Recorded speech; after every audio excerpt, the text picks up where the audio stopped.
Nelson Mandela's prison death. There is a memory that millions of people share. A very specific memory. It is the memory of Nelson Mandela dying in prison. In the 1980s, while he was still being held by the South African government. Many people remember it clearly. They remember hearing about it on the news. Some remember seeing images on television. A few even recall watching a funeral broadcast. A speech given by his widow. The quiet grief of a nation mourning a man who had spent decades behind bars. The only problem is that none of it happened. Nelson Mandela did not die in prison. He was released in February of 1990. He went on to become the first democratically elected president of South Africa. He lived a full and public life until December of 2013. He died peacefully at the age of 95, at his home in Johannesburg, surrounded by his family. And yet, millions of people carry this memory. Clear, specific, and detailed. Not a vague impression. Not a blurry feeling. A real, solid, confident recollection of something that did not exist. This is where the story becomes interesting.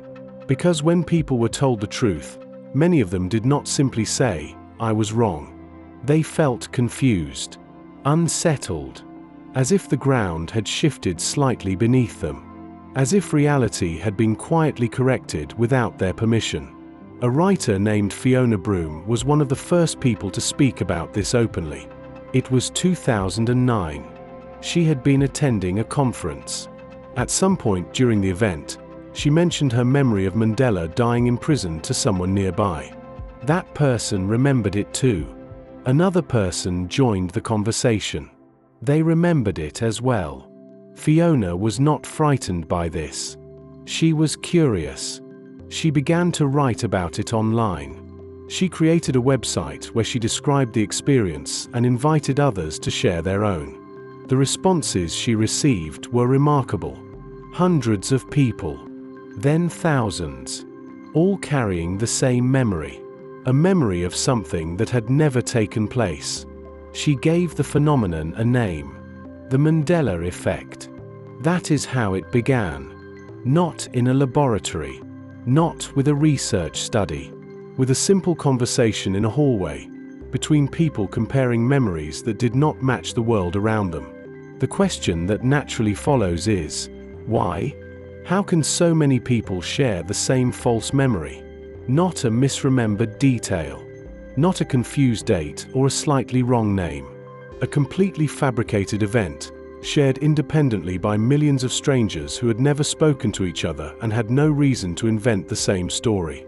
There are several explanations. Some are grounded in science. Others reach further. The most established explanation comes from psychology. Memory, it turns out, is not a recording. It is not a video stored somewhere deep in the brain, waiting to be played back exactly as it happened. It is a reconstruction. Every time you remember something, your brain rebuilds it from fragments. It fills in the gaps with what seems logical, with what fits, with what feels consistent with everything else you know. This process is called reconstructive memory, and it means that memories can be shaped, influenced, and quietly altered by things that happen long after the original experience. By things you read, by conversations you have, by ideas you absorb gradually over time. The brain does not always mark the difference between what actually occurred and what was simply imagined, suggested, or expected. In the case of Mandela, the pieces were all there. He was imprisoned. Everyone knew this. He had been held for over 27 years. Imprisonment, for many minds, carries a quiet association with time running out, with fading, with disappearing into a place from which you do not return. So the brain, drawing on everything it already knew, may have gently completed the story in the direction that felt most natural, toward an ending that never came. There is another layer worth considering. For most of the years he was imprisoned, Mandela was largely invisible to the outside world. There were no interviews, no photographs taken of him, no footage. He was a name, a symbol, a cause, but not a face the world could follow, not a voice anyone could hear. In the absence of real and visible information, the mind tends to fill the silence with something, and sometimes what it fills it with is wrong. There is also a social dimension to how memory forms. Human beings do not remember in complete isolation. Memory is shaped by shared culture, by what those around us seem to believe, by the stories that move quietly through communities without anyone checking whether they are true. When a false idea spreads, the brain begins to treat it as confirmed, as safe, as part of what everyone knows. This kind of collective reinforcement can make a false memory feel just as real, just as certain, and just as detailed as a genuine one. Some people take the explanation further still. They suggest that the Mandela Effect is not a failure of memory at all, that it is evidence of something stranger, of parallel timelines, of alternate realities that occasionally brush against each other, of moments where one version of history leaves a trace in a world where it did not occur. These ideas sit outside of mainstream science, but they speak to something deeply human, to the quiet unease of realizing that the world may not be as fixed and settled as it appears. Most researchers set those theories aside, but they take the phenomenon itself seriously, because the Mandela Effect reveals something that matters. It tells us that confidence in a memory does not mean that the memory is accurate, that a vivid, emotionally certain, completely convincing recollection can still be entirely wrong, and that this is not a failure belonging to particular people. It is simply how all human memory works, for everyone, without exception. Nelson Mandela went on to live a long and visible life after his release. He negotiated the peaceful end of apartheid. He stood before crowds and cameras across the world. He was awarded the Nobel Peace Prize. He became one of the most recognized and celebrated human beings alive. And still, somewhere in the minds of millions of people who watched him, who heard him speak, who saw him age, there remained a shadow of something else. A ghost memory of a prison announcement, of a death that never happened, sitting quietly alongside everything that was real, unbothered, undisturbed, as if it had always belonged there. That is the strange and quietly haunting truth at the heart of the Mandela Effect. Not the theories, not the debates about timelines or parallel worlds, just the simple, patient reminder that memory, the thing we trust more completely than almost anything else, the private record we carry with us everywhere, can be wrong. And we may never know which parts of it are. The Berenstain Bears spelling. Think back to your childhood. If you grew up reading children's books, there is a very good chance you remember a particular family of bears. A mother, a father, and their cubs, living in a treehouse in bear country, learning lessons about honesty, kindness, and growing up. You probably remember the name of that family. And if you do, take a moment and spell it out in your mind. Most people spell it Berenstein, with an EI near the end. Berenstain. The actual spelling is Berenstein, with an AI Berenstain, not Berenstein. Berenstain. For many people, this feels impossible. Not just surprising, but genuinely wrong. As if the books themselves must have changed. As if someone, somewhere, quietly corrected the name without telling anyone. The series was created by Stan and Jan Berenstain. They were a married couple, writers and illustrators who began working together in the 1940s and published their first Bear Country book in 1962. Their family name was Berenstain. It always was. And every single book, every cover, every spine, every page has always carried that exact spelling. And yet, the number of people who remember it as Berenstain is enormous. Not a small group. Not a confused minority. Millions of readers across multiple generations, in many different countries, all holding the same wrong memory with complete certainty. This case became one of the most discussed examples of the Mandela Effect almost as soon as Fiona Broome named the phenomenon, because it had a particular quality that made it feel especially convincing. The memory was not vague. People did not say, "I think it might have been Berenstein." They said, "I know it was Berenstein. I would bet on it." So what is actually happening? The most likely explanation is a process the brain uses constantly, without any awareness on your part. It is called pattern completion. When the brain encounters something familiar, it does not always read it carefully. Instead, it recognizes the shape of it and fills in the rest from memory, from expectation, from what it already knows. The ending "stein" is extremely common in surnames of Central European origin. Think of names like Einstein, Frankenstein, Goldstein, Silverstein, Weinstein. The pattern is deeply familiar, particularly in English-speaking cultures where those names appear frequently in books, films, history, and daily life. The brain hears the sound of a name ending in that way, or glimpses the shape of it on a page, and it quietly completes it the way it expects. Berenstein ends in "-in". That ending is far less familiar as a surname pattern. So the brain adjusts it, almost invisibly, into the version it knows better. And then it stores that adjusted version as memory, as fact. This happens faster than conscious thought. You never decide to misremember. The correction occurs before you even finish reading. By the time the word has registered, the brain has already filed it away under the familiar spelling. There is also the way the word sounds when spoken aloud. Berenstein and Berenstein are pronounced almost identically in casual speech.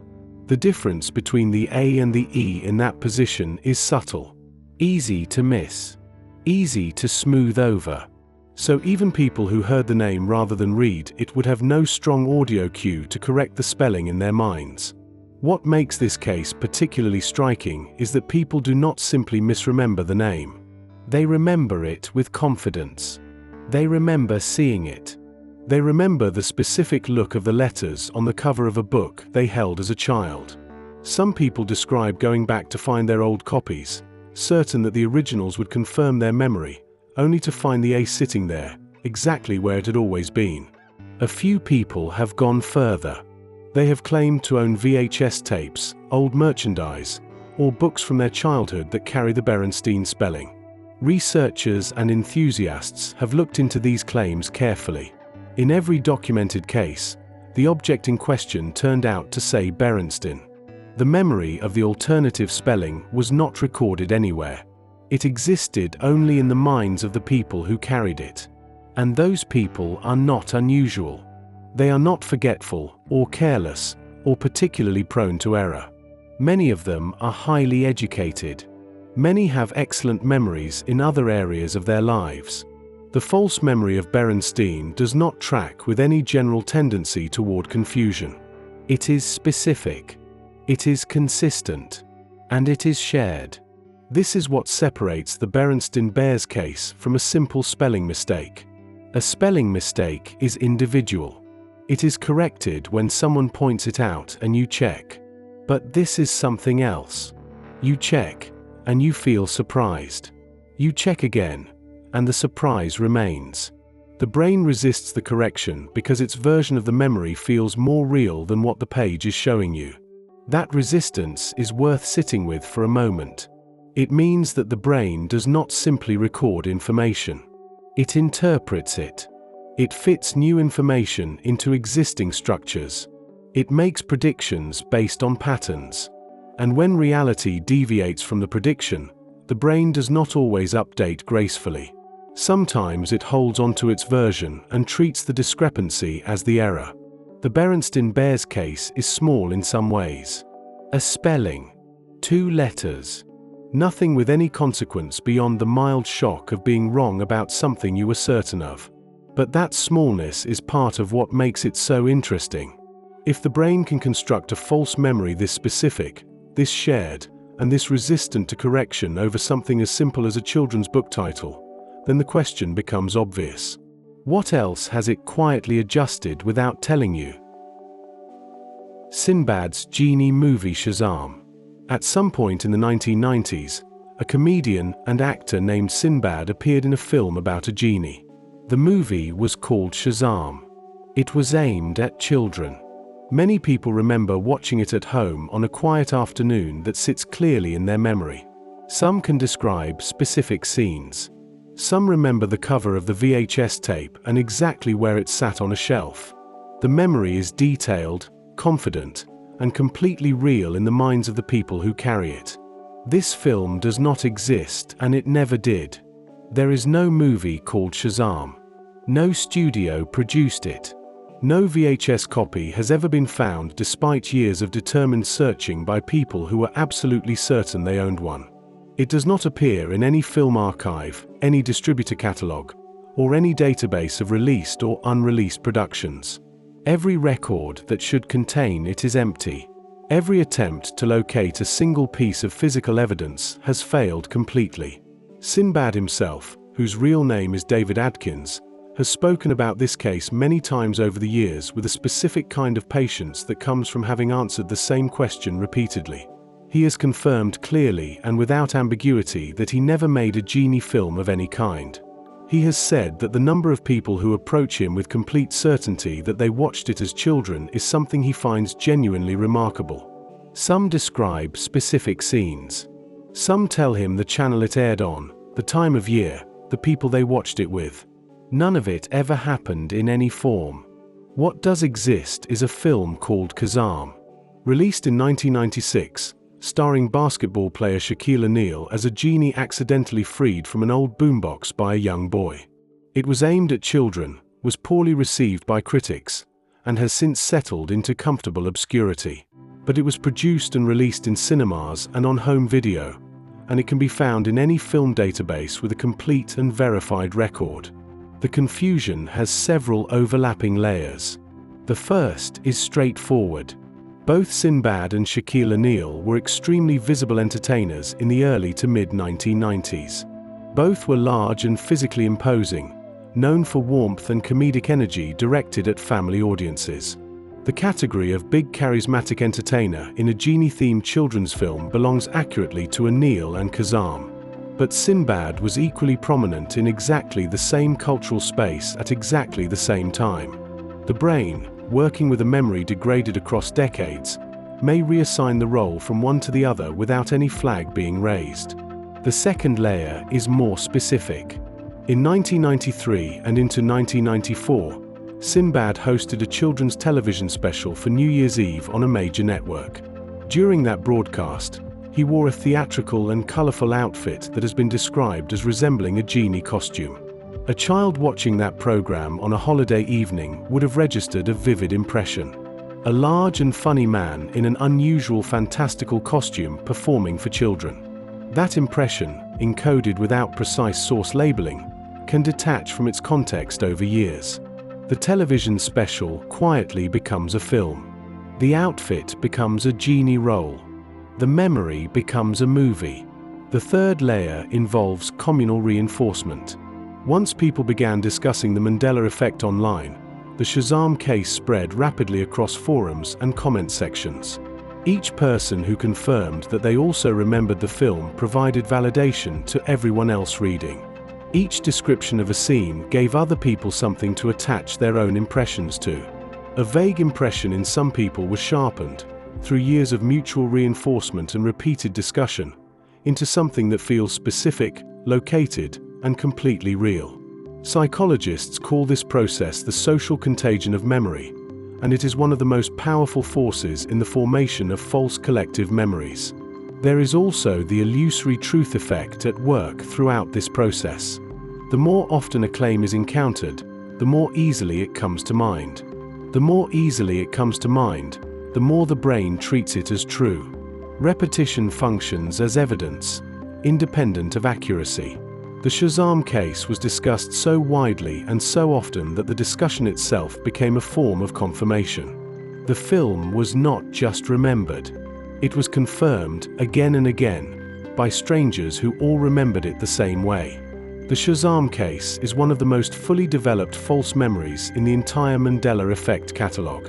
It has a title, a star, a genre, a time period, and for many people specific scenes, a cover image, and a clear emotional memory of watching it. It is not a vague feeling. It is a complete and internally coherent object that exists in the minds of many people and nowhere else in the world. There is also something worth noting about how the mind responds to being told that the film does not exist. Most people do not simply update and move on. They feel a kind of friction, a resistance. The memory of Shazam feels real in a way that contradicts what they are being told, and the contradiction is not easily resolved. This is what separates the Mandela Effect from simple forgetting. Forgetting is quiet and passive. This is active and defended. The memory pushes back against the correction. What is perhaps most striking about the Shazam case is how completely the false memory resists correction. People who are told the film never existed do not simply update and move on. They feel a specific friction, a resistance. The memory pushes back, not because memory is stubborn, but because the brain has no reliable internal signal to distinguish something it actually experienced from something it absorbed and assembled from other sources. Both feel the same on retrieval. Both feel real. The film does not exist. The memory does. And the space between those two facts is exactly where this story lives.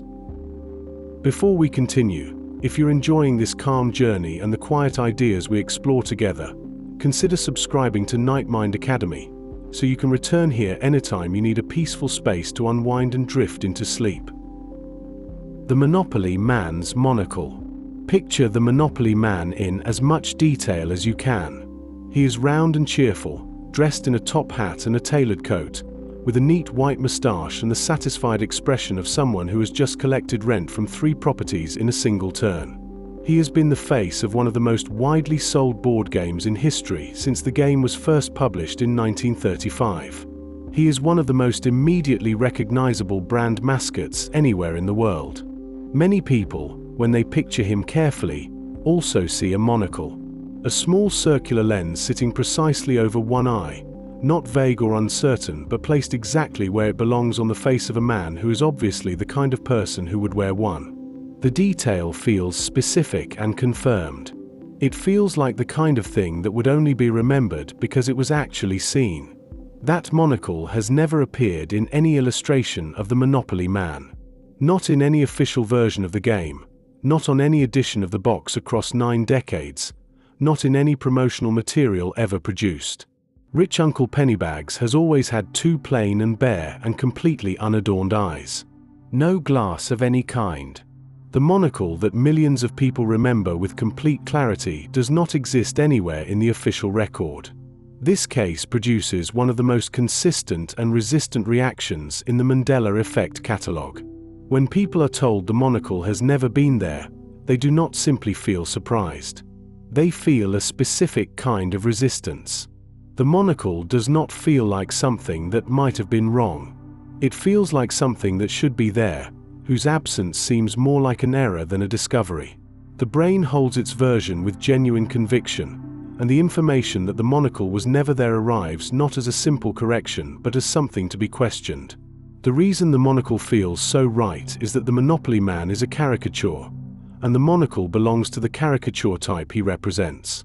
He embodies a specific kind of wealth, old-fashioned and theatrical and slightly comic. The kind of figure who appeared in political cartoons and satirical illustrations throughout the early 20th century to represent the excesses of privilege and power. In that visual tradition, the monocle was among the most essential props.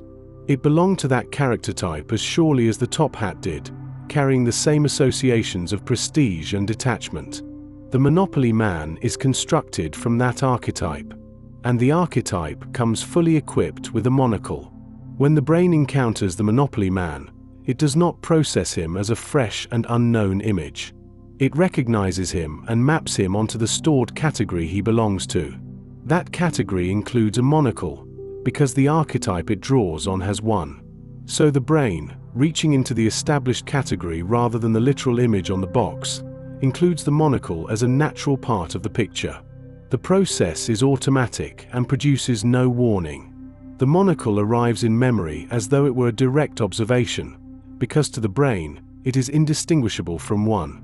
There is a more specific source of confusion that researchers frequently point to. Mr. Peanut, the mascot of the Planters brand, does wear a monocle. He also wears a top hat.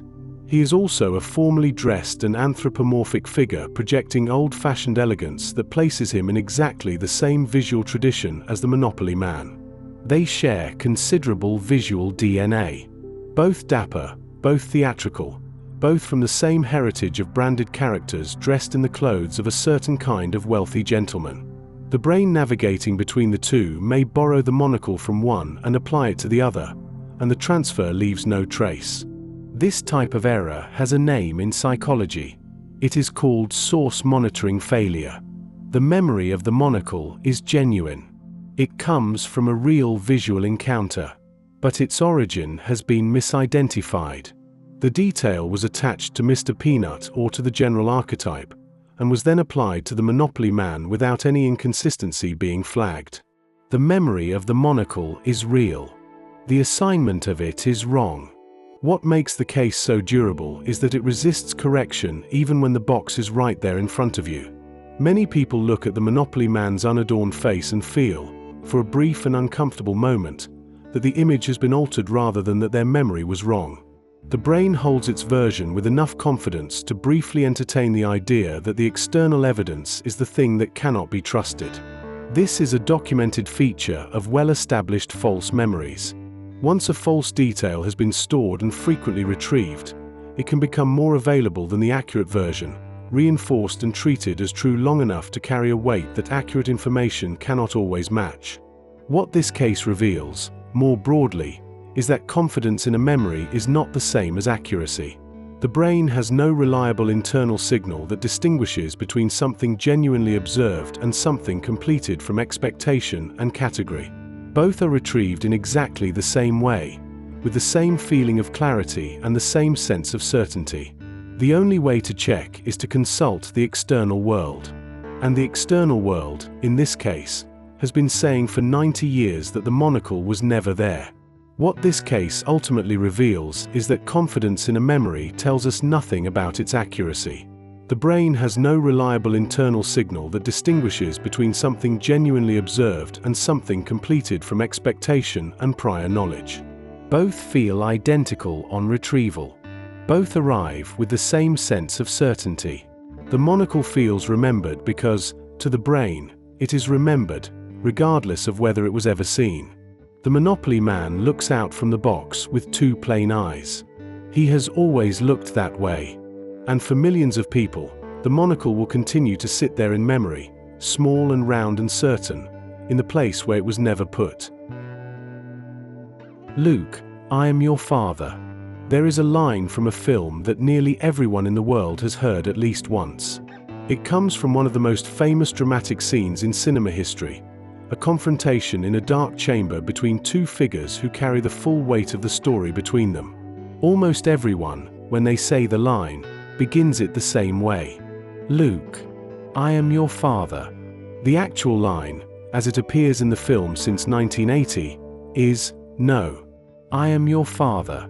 There is no Luke at the beginning. Darth Vader does not address Luke Skywalker by name at that moment.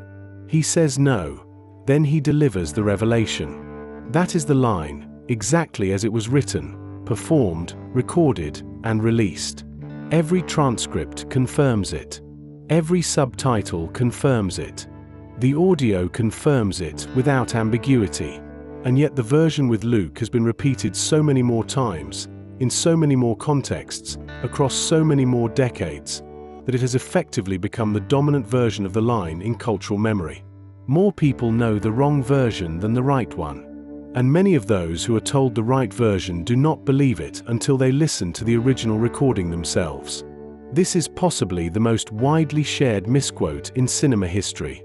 What makes it remarkable is not only its scale but its precision. People do not vaguely misremember the scene.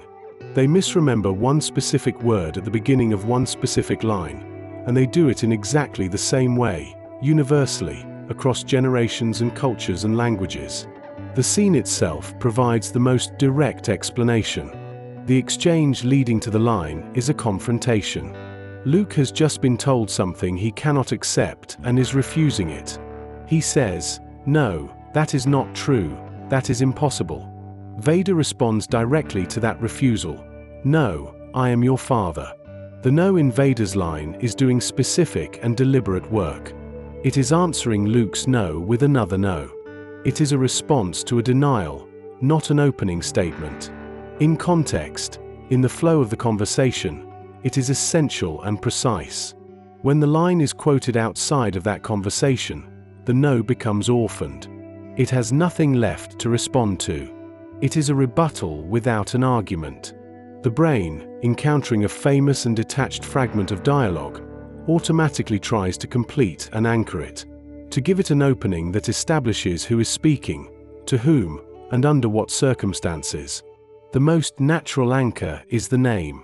Luke. He is the other person in the scene. He is the one for whom the revelation matters. His name transforms the line from a conversational response into a declaration, the kind of standalone dramatic announcement that famous scenes are expected to contain. There is also the rhythm of it. Luke, I am your father has a cadence that builds and lands. It announces itself. It has the shape of a dramatic revelation delivered to a named person, exactly the kind of line that famous film moments are expected to sound like. The correct version, stripped of its conversational context, does not have quite the same arrival. The wrong version sounds more like what a famous line should sound like than the right one does when it stands alone.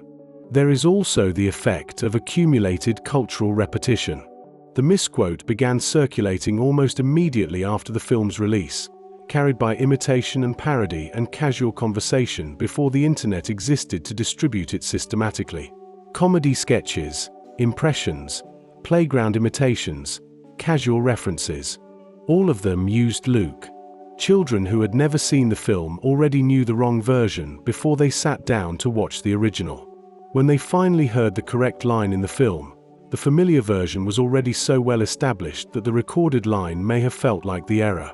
The brain, primed by years of the misquote, processed the correct line through the filter of what it already knew. This case also illustrates something about how cultural memory differs from personal memory. Cultural memory is distributed. It is carried in conversations, in references, in the things people quote to each other over years and decades without consulting the original source.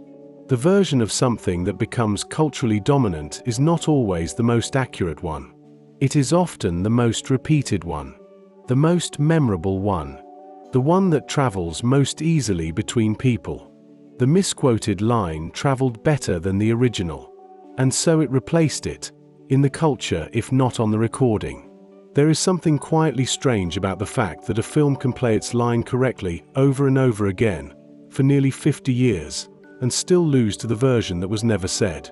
The line that was written, rehearsed, performed, and recorded is less present in the world than the line that was invented in repetition.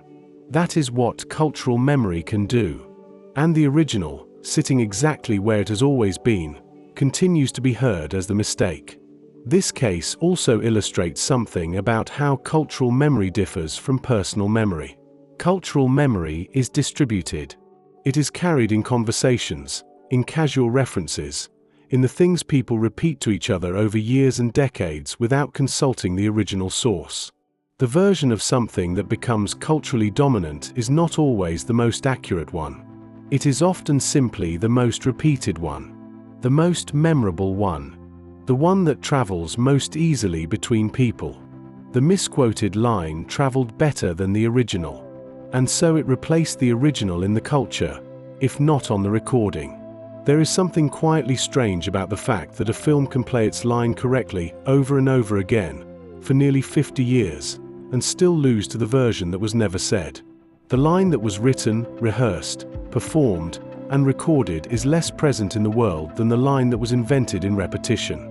And the original, sitting exactly where it has always been, continues to be heard as the mistake. The recording has not changed. The no has always been there, but the word that was actually spoken, quiet and precise in its original context, continues to be heard differently by almost everyone who goes looking for it. Mirror, mirror on the wall. There is a line that has been spoken so many times it has become less like a quotation from a specific story and more like a piece of the language itself. It belongs to a fairy tale. It is addressed to a magical object on a wall. And almost everyone who knows the story knows how it begins. Mirror, mirror on the wall, who is the fairest of them all? In the Disney animated film Snow White and the Seven Dwarfs, released in 1937, the evil queen does not say those words. What she says is, "Magic mirror on the wall." Not mirror, mirror. Magic mirror. The repetition that gives the line its incantation quality is not in the film and has never been in the film. This case carries a dimension that most Mandela Effect examples do not. The version that millions of people remember is not a pure false memory constructed from nothing. It comes from a real source. It was genuinely written and genuinely spoken.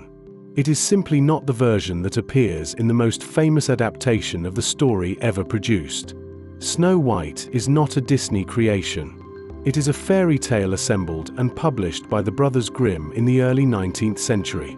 In that original German text, the Queen addresses the mirror with a repeated phrase.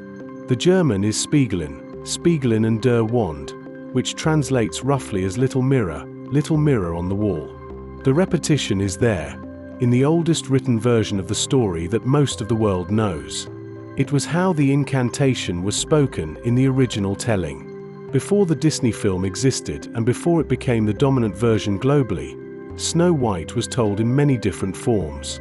Picture books, stage productions, illustrated collections, oral retellings passed from one generation to the next.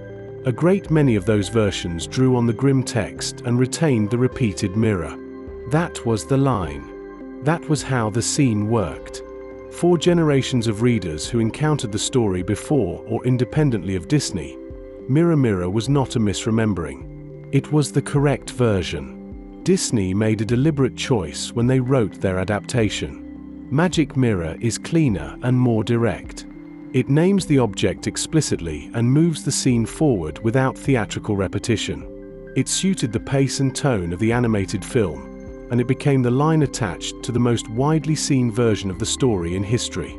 But the older phrasing did not disappear. It continued to appear in books and retellings that drew on the Grimm source rather than the Disney adaptation. It circulated through the culture the way fairy tales always have, without attribution, without any sense that different versions existed. People who heard Mirror Mirror first absorbed it as simply the line from the story. They had no way of knowing that the film said something different. When the brain stores a fairy tale, it stores a feeling more than a precise text. The texture of the scene, the character of the queen at the mirror, the darkness underneath the surface of the story. That texture was formed by many encounters with many versions at different ages in different places. The specific words are reconstructed later from everything the story has ever been. And for many people, Mirror Mirror was the deepest and earliest layer of how those words were stored, laid down before any other version was encountered. This case is also notable for what it reveals about the way oral traditions and media coexist in the same cultural space without most people noticing any distinction. Most people who carry the Mirror Mirror version have no idea that it comes from a different tradition than the Disney film. They have no sense that 2 versions of the story are in circulation. The fairy tale simply exists as a unified thing in their memory, assembled from many sources without any of those sources being labeled or distinguished. The Disney film is the dominant version, but it is not the only layer. Understanding this does not make the memory wrong in any simple sense. It makes it complicated. The brain was doing something understandable, drawing on everything the story had ever been and producing the most familiar version. The fact that the most familiar version is not the version in the most famous film is a historical coincidence rather than a failure of memory. It is the record of how stories travel across time, how they change in the traveling, and how more than one version can feel equally true to the people who carry them.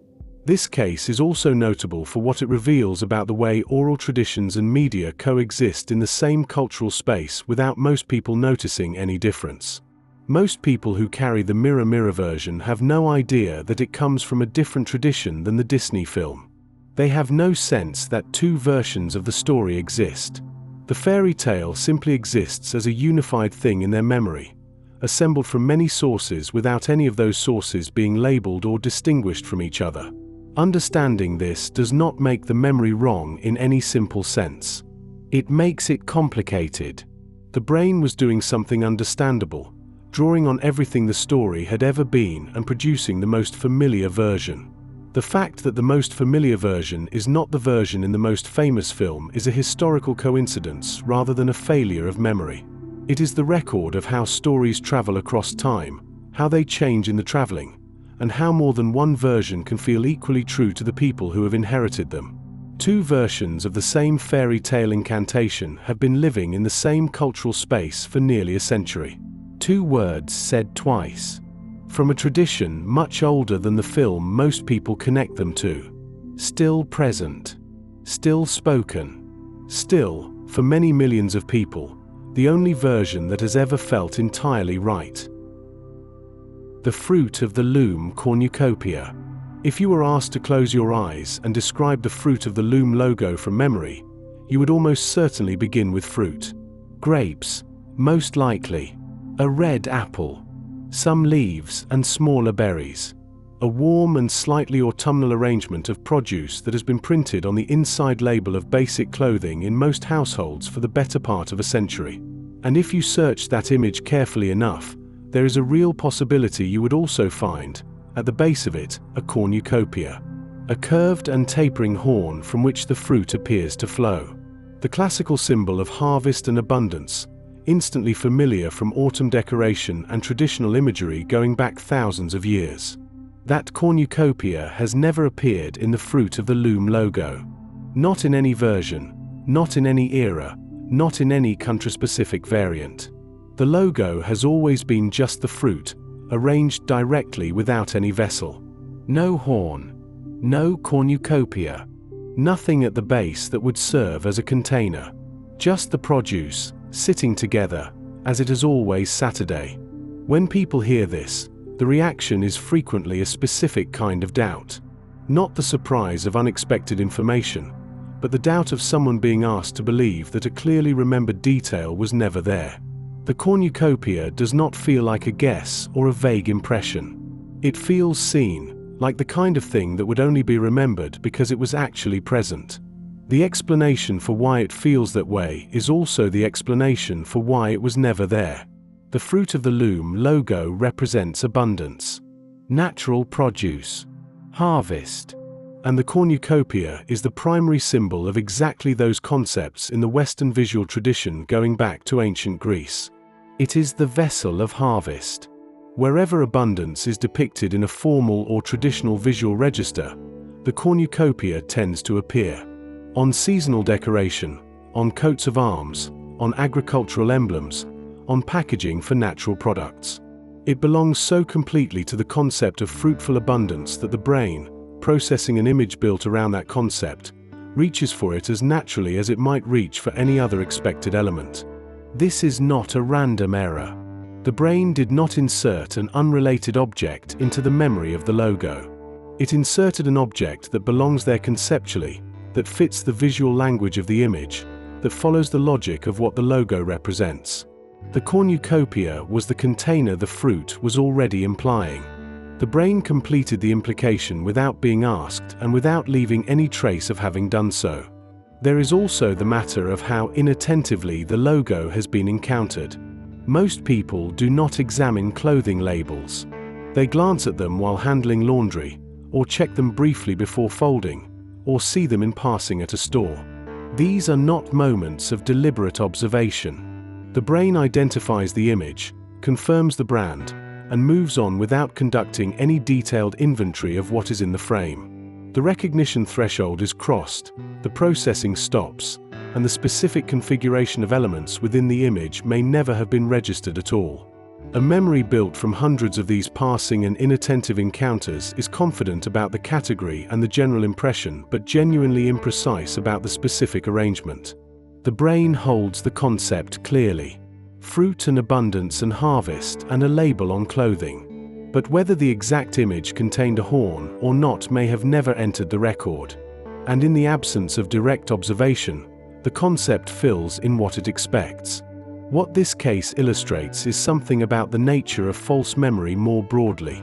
These memories are not random. They are organized. They follow the logic of the concept they are attached to. They insert what belongs there according to the rules of the subject matter. The error is coherent and reasonable. It is the brain making a sensible addition to an image it never properly examined. This case is also a reminder of how much of what we think we know about familiar things has never actually been looked at carefully. The logo has been present in most people's lives for years.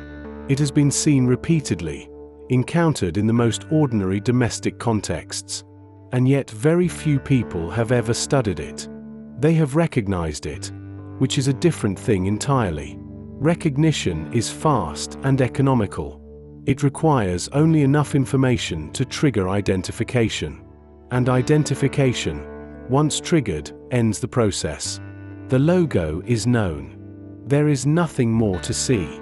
The brain moves on, carrying an impression of what it expected rather than a careful record of what was actually there.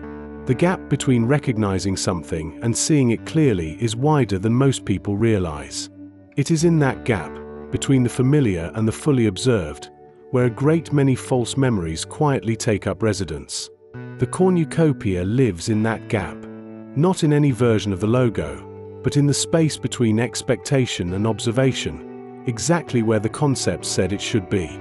Seen 1,000 times, never once examined, and remembered with complete confidence.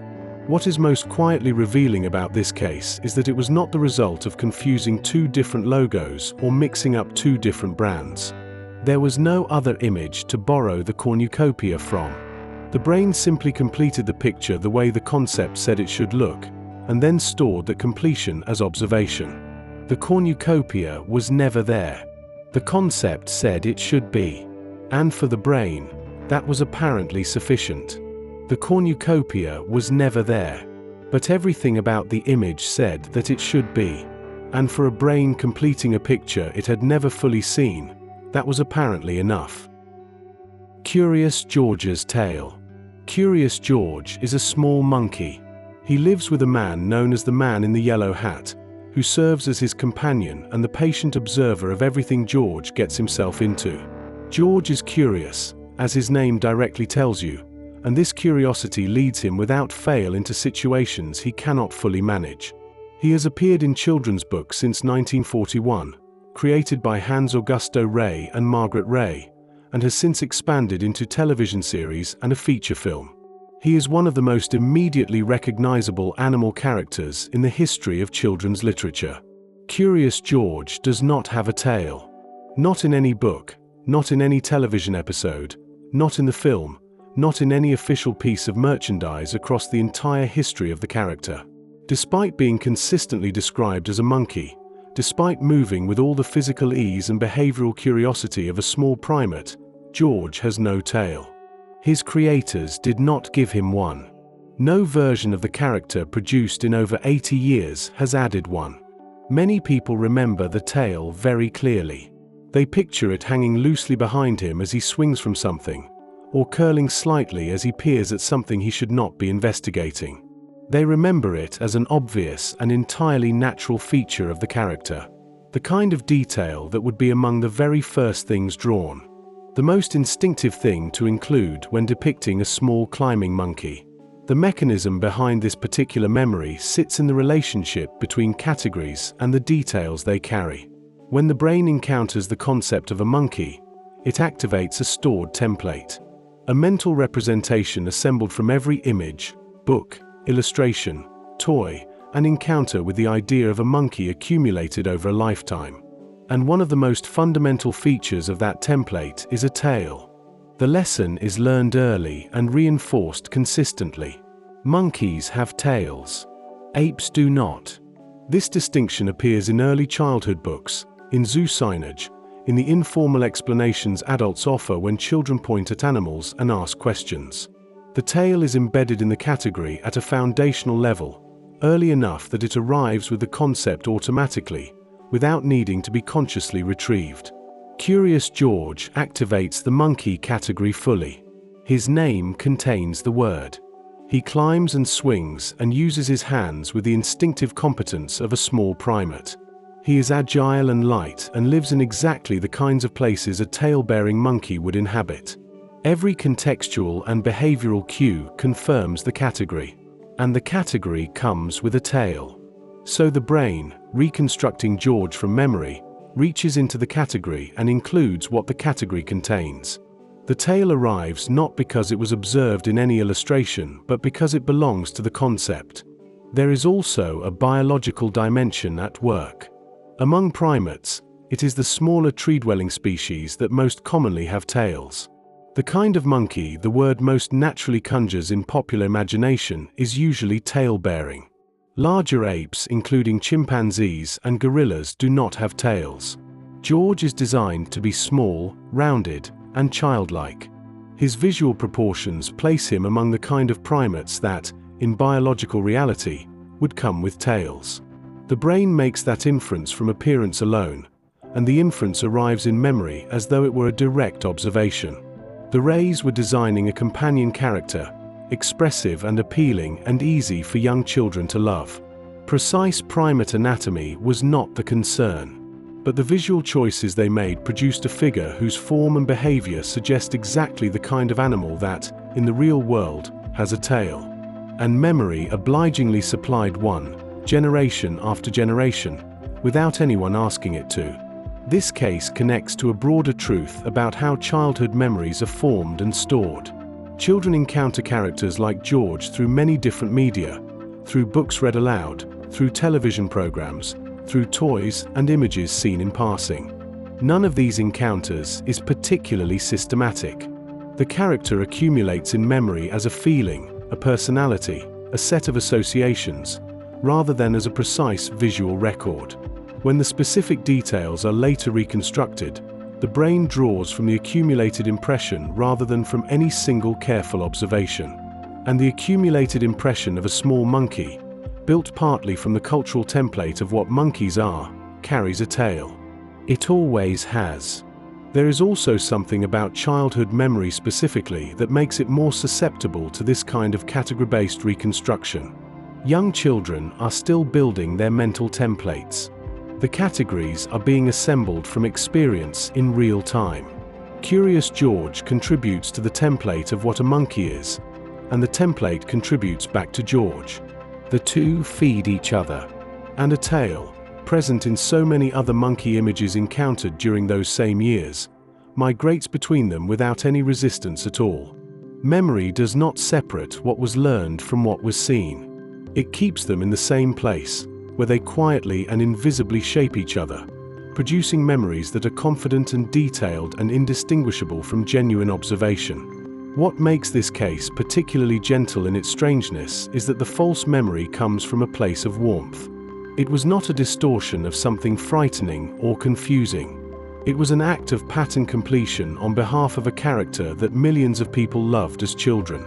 The brain gave George a tail because George is a monkey, and monkeys have tails, and it wanted to give him everything a monkey should have. The tail was, in its way, a gift.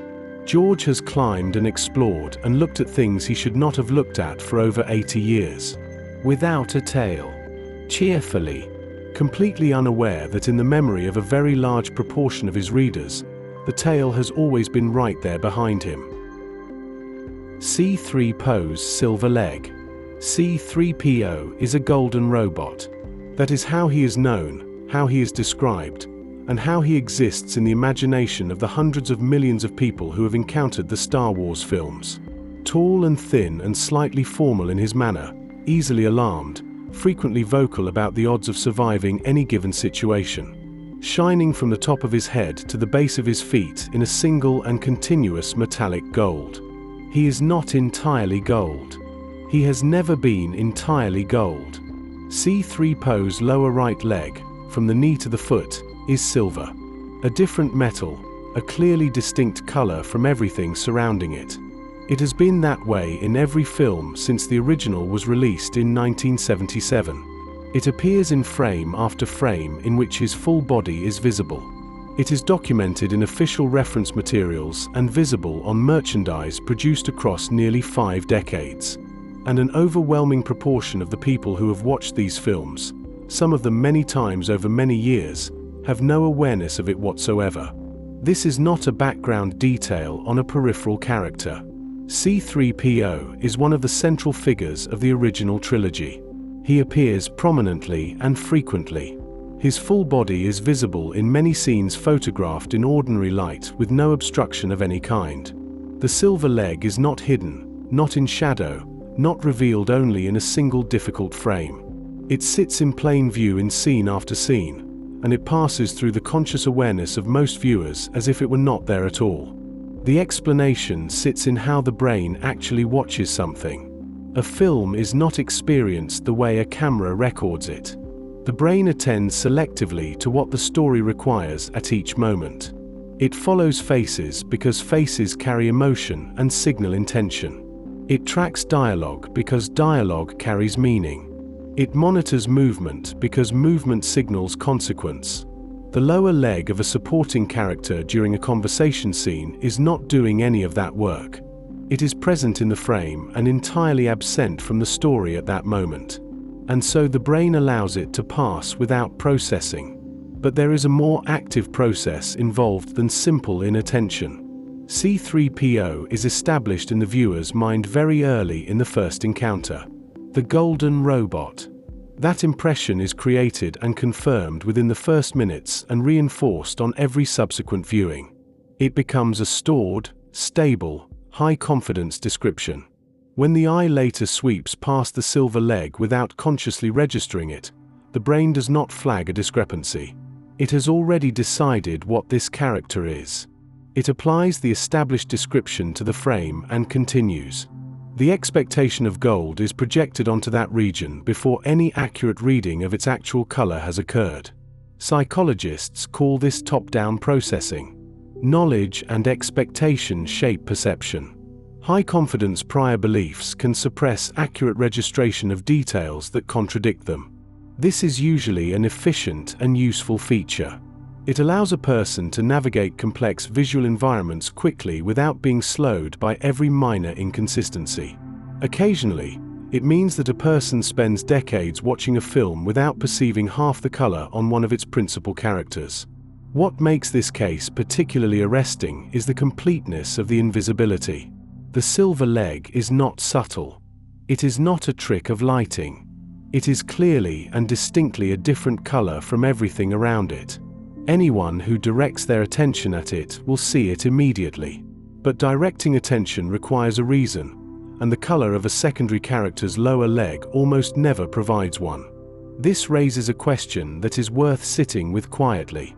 When you believe you are watching something carefully, how much of what you see is genuine observation, and how much is the brain projecting its established version onto a surface it no longer examines? How much of a familiar place, a familiar face, a familiar figure encountered many times, is actually being seen in each encounter? And how much is simply the brain confirming what it already decided was there? The case also raises a question about the difference between looking and seeing. These two things are often treated as the same, but they are not. Looking is the direction of the eyes toward something. Seeing is the actual registration of what is there. Most of the time, looking produces seeing, but not when expectations are strong enough to fill in what the eyes are pointed at before the visual information has been fully processed. The brain is constantly predicting. It sends a version of what it expects to arrive and then checks, more or less carefully, whether reality matches. When the expectation is strong and the detail is irrelevant to the narrative being followed, the check is not careful at all. The prediction stands. The silver leg is in the frame. It is nowhere in the memory. And the distance between those two facts is not large enough for most people to notice until someone points at the leg and says, "It has always been there." The case also raises a question about the difference between looking and seeing. These two things are often treated as the same, but they are not. Looking is the direction of the eyes toward something. Seeing is the actual registration of what is there. Most of the time, looking produces seeing, but not when expectations are strong enough to fill in what the eyes are pointed at before the visual information has been fully processed. The brain sends a version of what it expects and checks, more or less carefully, whether reality matches. When the expectation is strong and the detail is irrelevant to the narrative, the check is not careful. The prediction stands. This means that the brain is not passively recording what it sees. It is actively constructing a version of what it expects, and correcting only when the discrepancy is significant enough to demand attention. The silver leg was never significant enough. It sat in the frame, clearly different from everything around it, and the brain continued past it every time. Not because the leg was hidden. Because the expectation was too strong, and the leg was too unimportant to the story to be worth overriding it. C3PO has been showing everyone his silver leg since 1977. Almost nobody looked. We Are the Champions ending. There is a song that plays at the end of things. It is played at sporting events when the result has been declared and the stadium needs somewhere to put all of its feeling. It appears at the closing moments of films when the long struggle has finally resolved into something that can be celebrated. It fills cars and rooms at the kind of late moments when something difficult has been survived. You know this song. Almost everyone does. We Are the Champions, written by Freddie Mercury, recorded by Queen, released in October of 1977. A piece of music built entirely from the inside of the feeling of having endured and ultimately prevailed. It begins quietly with a single piano and a voice, builds through verses of defiant self-reflection about all the things that were endured to get here, and arrives at a chorus designed to be sung by large numbers of people in circumstances that call for a large and open sound. If you hear the end of that song in your memory right now, you're almost certainly hearing it close with the same two words. The music pulling wide, the voice held open and full, and the final statement of everything the song has been building toward. Of the world. The studio recording of We Are the Champions does not end with those words.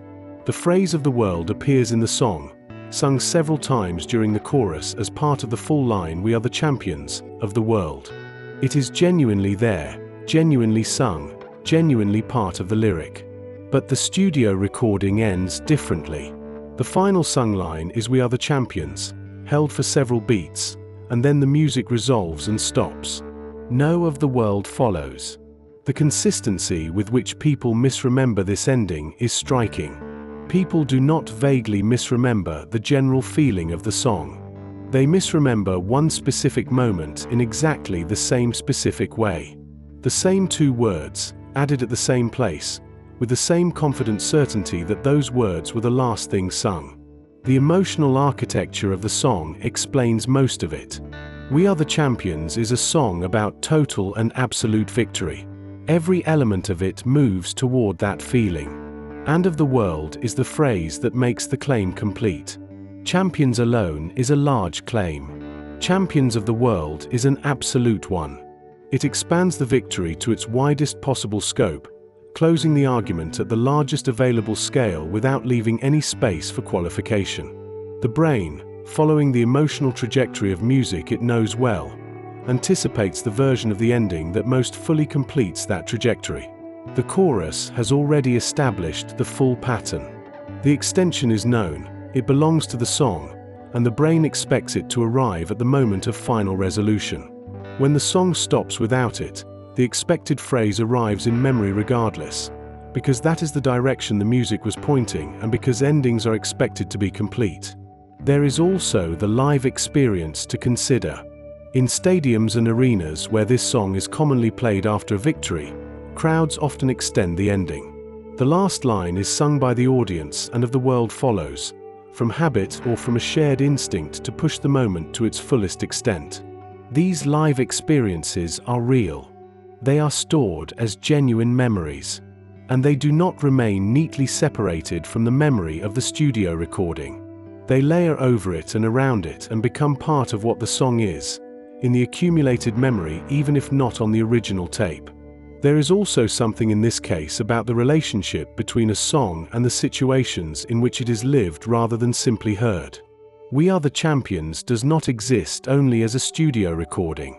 It exists as the song that plays when things are won, when the long effort has finally ended and the result is in. Every time it is experienced in those charged and celebratory contexts, the occasion shapes what the song means and how it is remembered. And in those live situations, with large numbers of people singing together, the song frequently does end with "of the world." Crowds sing it because they want it to end that way, because the feeling calls for the largest possible statement. The studio recording, precise and complete but heard in quieter circumstances, has not always been strong enough to correct what the crowd version established. Memory favors the version that was felt most powerfully and experienced most collectively. And when something has just been won, in a room full of people all feeling the same enormous thing at the same moment, "of the world" arrives whether or not it was ever recorded. There is also something in this case about the relationship between a song and the situations in which it is lived rather than simply heard. We Are the Champions does not exist only as a studio recording. It exists as the song that plays when things are won, experienced in charged and celebratory contexts where the occasion shapes what is felt and what is remembered. In those live situations, with large numbers of people singing together, the song frequently does end with "of the world," because crowds sing it that way. The studio recording, precise and complete but heard in quieter circumstances, has not always been strong enough to correct what the crowd version established. Memory favors the version that was felt most powerfully. And the crowd version, in a stadium, when something has just been won, is felt very powerfully indeed. The recording ends where it ends. It has always ended there. And the song that lives in the culture, shaped by emotional expectation and communal experience and the desire for completeness, ends somewhere slightly further out. 2 words beyond where the music stopped. Still out there in the quiet, just past the final note. The Sex and the City title. There is a television series that ran for 6 seasons between 1998 and 2004. It was enormously successful. It was watched by tens of millions of people across the world. It was discussed, quoted, and referenced in ways that kept it visible in the culture long after it ended. Most people who were alive during that period have at least some awareness of it, even if they never watched a single episode. The show is called Sex and the City. Not Sex in the City. Sex and the City. For a very large number of people, that feels wrong. Not slightly off, not a minor detail to be corrected and filed away, but genuinely wrong in a way that produces a moment of real disorientation. The memory of it being called Sex in the City is not vague. It is specific. It is the kind of memory that comes with the feeling of certainty attached, the feeling that says, "I know what I know." And yet the title has always been Sex and the City. Every episode, every DVD box set, every rerun, every reference in every magazine and newspaper from 1998 onward. The word is "and." So what is happening here? Part of the answer is very simple, and it has to do with how prepositions work in ordinary speech. In is an extremely common preposition. It appears constantly in descriptions of places, situations, and experiences. When you think about a show set in New York City, the phrase "Sex in the City" maps naturally onto a pattern the brain already uses thousands of times a day. It fits the grammar of how we talk about being somewhere, living in the city, walking in the city, finding love in the city, and is different, and is a conjunction, not a preposition. It connects 2 things rather than placing one thing inside another. Sex and the City is a title that works differently at a grammatical level. It places 2 things side by side: the subject and the setting, the theme and the location. It does not say the one exists inside the other. It says they coexist. That grammatical distinction is real and meaningful, but it is also quite subtle. And in the flow of ordinary speech, especially for people who had heard the title rather than read it, the difference between and in would have been easy to miss. The sounds are similar. In fast, casual conversation, both versions land in roughly the same part of the mouth. The brain hears the shape of the title and fills in the word it expects, which is in, because in is what fits the familiar pattern. Then that version gets stored and retrieved later as fact. There is another layer to this particular case, and it is worth taking a moment to consider it. The show is about the city. The city is not incidental. New York is woven into every episode, every scene, every character decision. The skyline, the neighborhoods, the pace, the restaurants, the particular texture of a very specific place at a very specific time. If you asked someone to describe what the show was about, many of them would say something like, "It is about women living in New York City." And living in New York is the dominant frame through which most people understood and remembered the series. That framing reinforces the inversion. Because if the show is fundamentally about being in the city, then the brain expects the title to say so. It expects in. The inversion, which is actually correct, does not say that the characters are in the city. It simply places two things together, sex and the city, as if they are parallel subjects rather than subject and location. The brain, working quickly and drawing on what it knows about the content of the show, applies the more logical preposition. And the more logical preposition is wrong. This is a pattern that appears in many Mandela Effect cases. The brain does not simply record. It interprets. It applies meaning and logic and expectation to what it encounters, and the result is sometimes a memory that is more coherent, more internally consistent, and more wrong than what actually existed. There is also the matter of how the title was absorbed in the first place. Many people never read sex and the city in cold text on a page with their full attention on the letters. They heard it. They saw it briefly in a television listing, or on a screen, or in passing. They took in the gist of it and moved on. The specific word in the middle was not the part that mattered. The parts that mattered were sex and city, because those were the parts that carried the meaning. The word connecting them was just connective tissue, absorbed quickly and recalled imprecisely. This is how a great deal of language is processed. We pay close attention to the parts that carry information and skim the parts that hold things together. Most of the time that works well enough. But when the connecting word is the thing that is later recalled with confidence, the skim becomes the mistake. The result is a memory that feels completely solid. Not a guess. Not an impression. A fact, retrieved with the ease and clarity that distinguishes remembered things from imagined ones. And the actual title, sitting in every archive and every listing and every frame of every episode, continues to say and.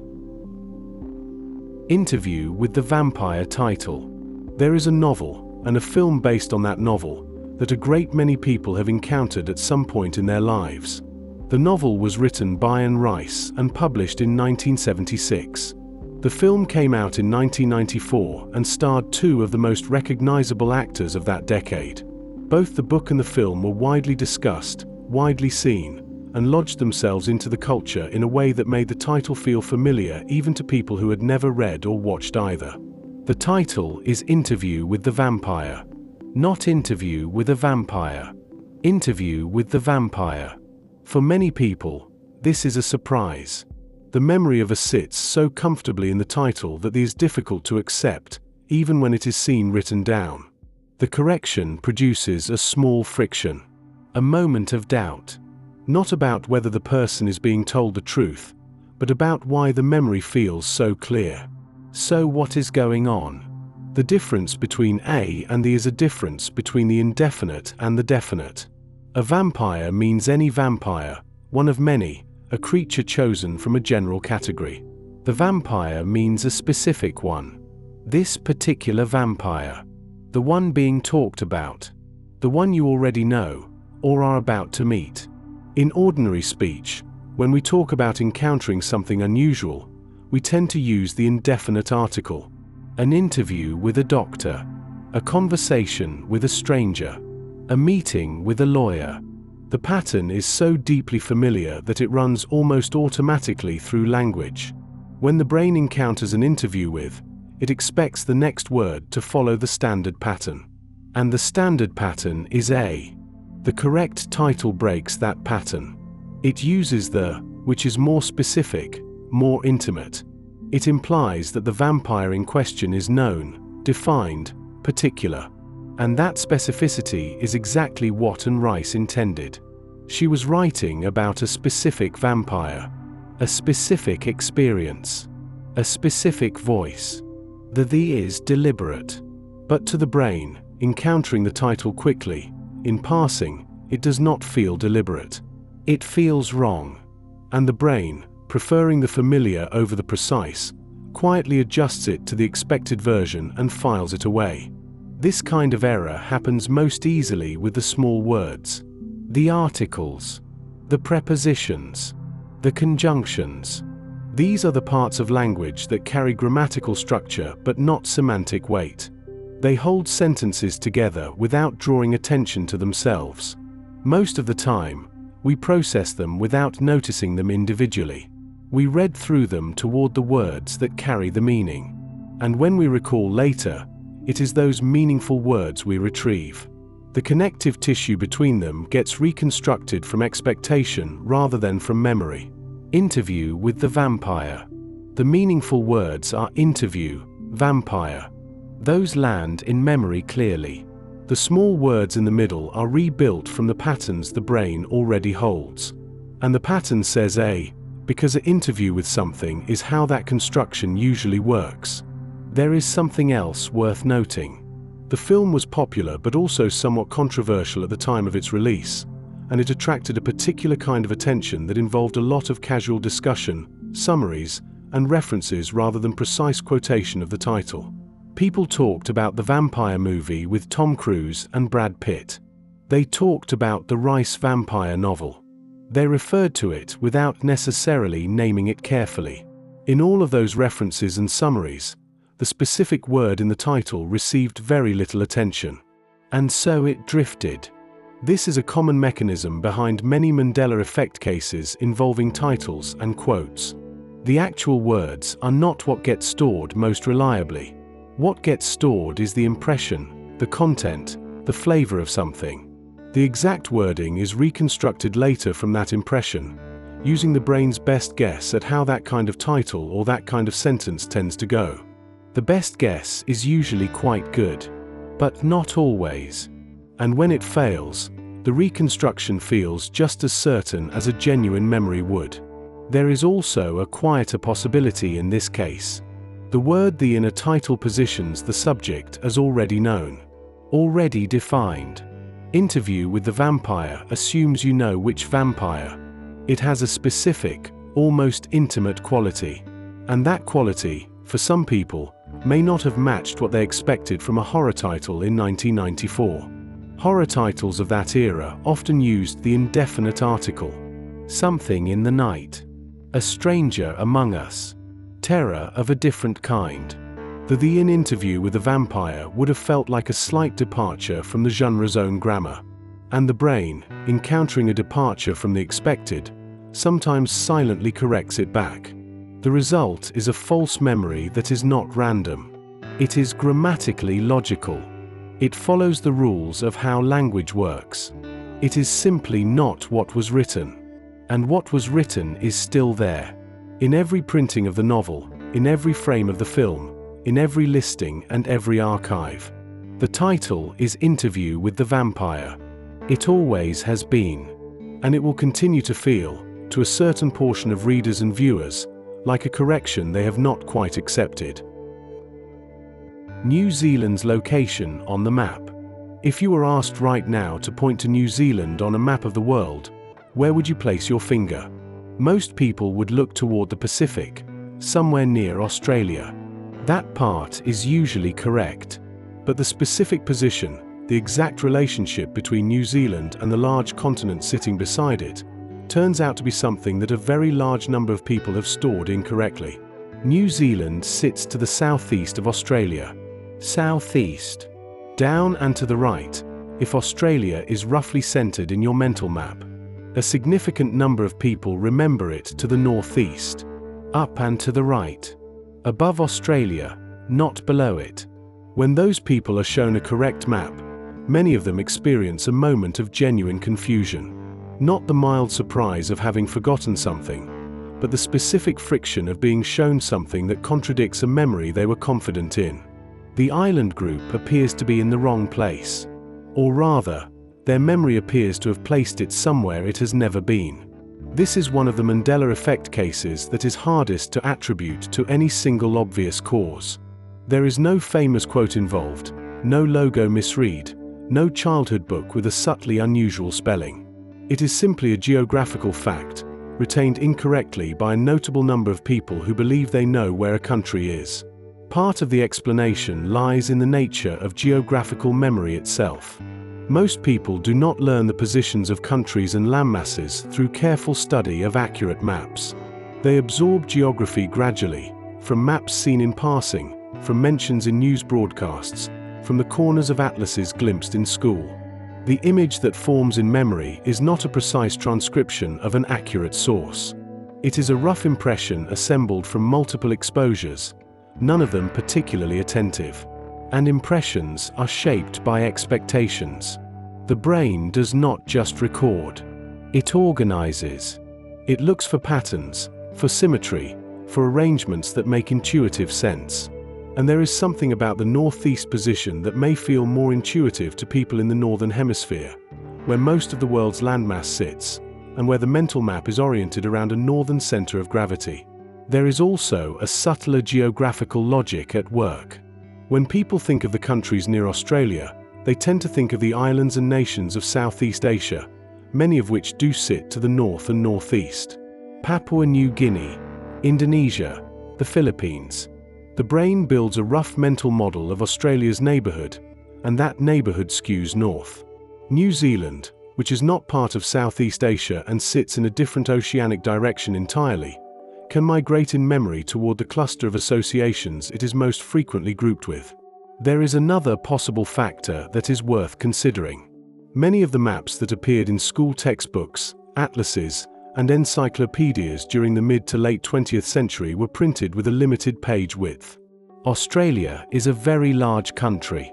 Showing it at a useful scale while also including New Zealand sometimes required placing New Zealand in an inset box, positioned for convenience rather than geographical accuracy. In some editions of commonly used school materials, that inset box appeared in the upper right corner of the Australian landmass, which corresponds, roughly, to a northeast position. It is not confirmed that this was a widespread or universal practice, but if even a portion of the people who now misremember New Zealand's location first encountered it in an inset that placed it to the north, that initial impression would have been stored as geography rather than as a printing decision. The brain does not always record the context in which it learned something. It records the content, stripped of its framing. And a New Zealand placed in the upper right corner of a page is a New Zealand sitting to the northeast, at least from the perspective of a child who does not yet know the difference between a map and an inset.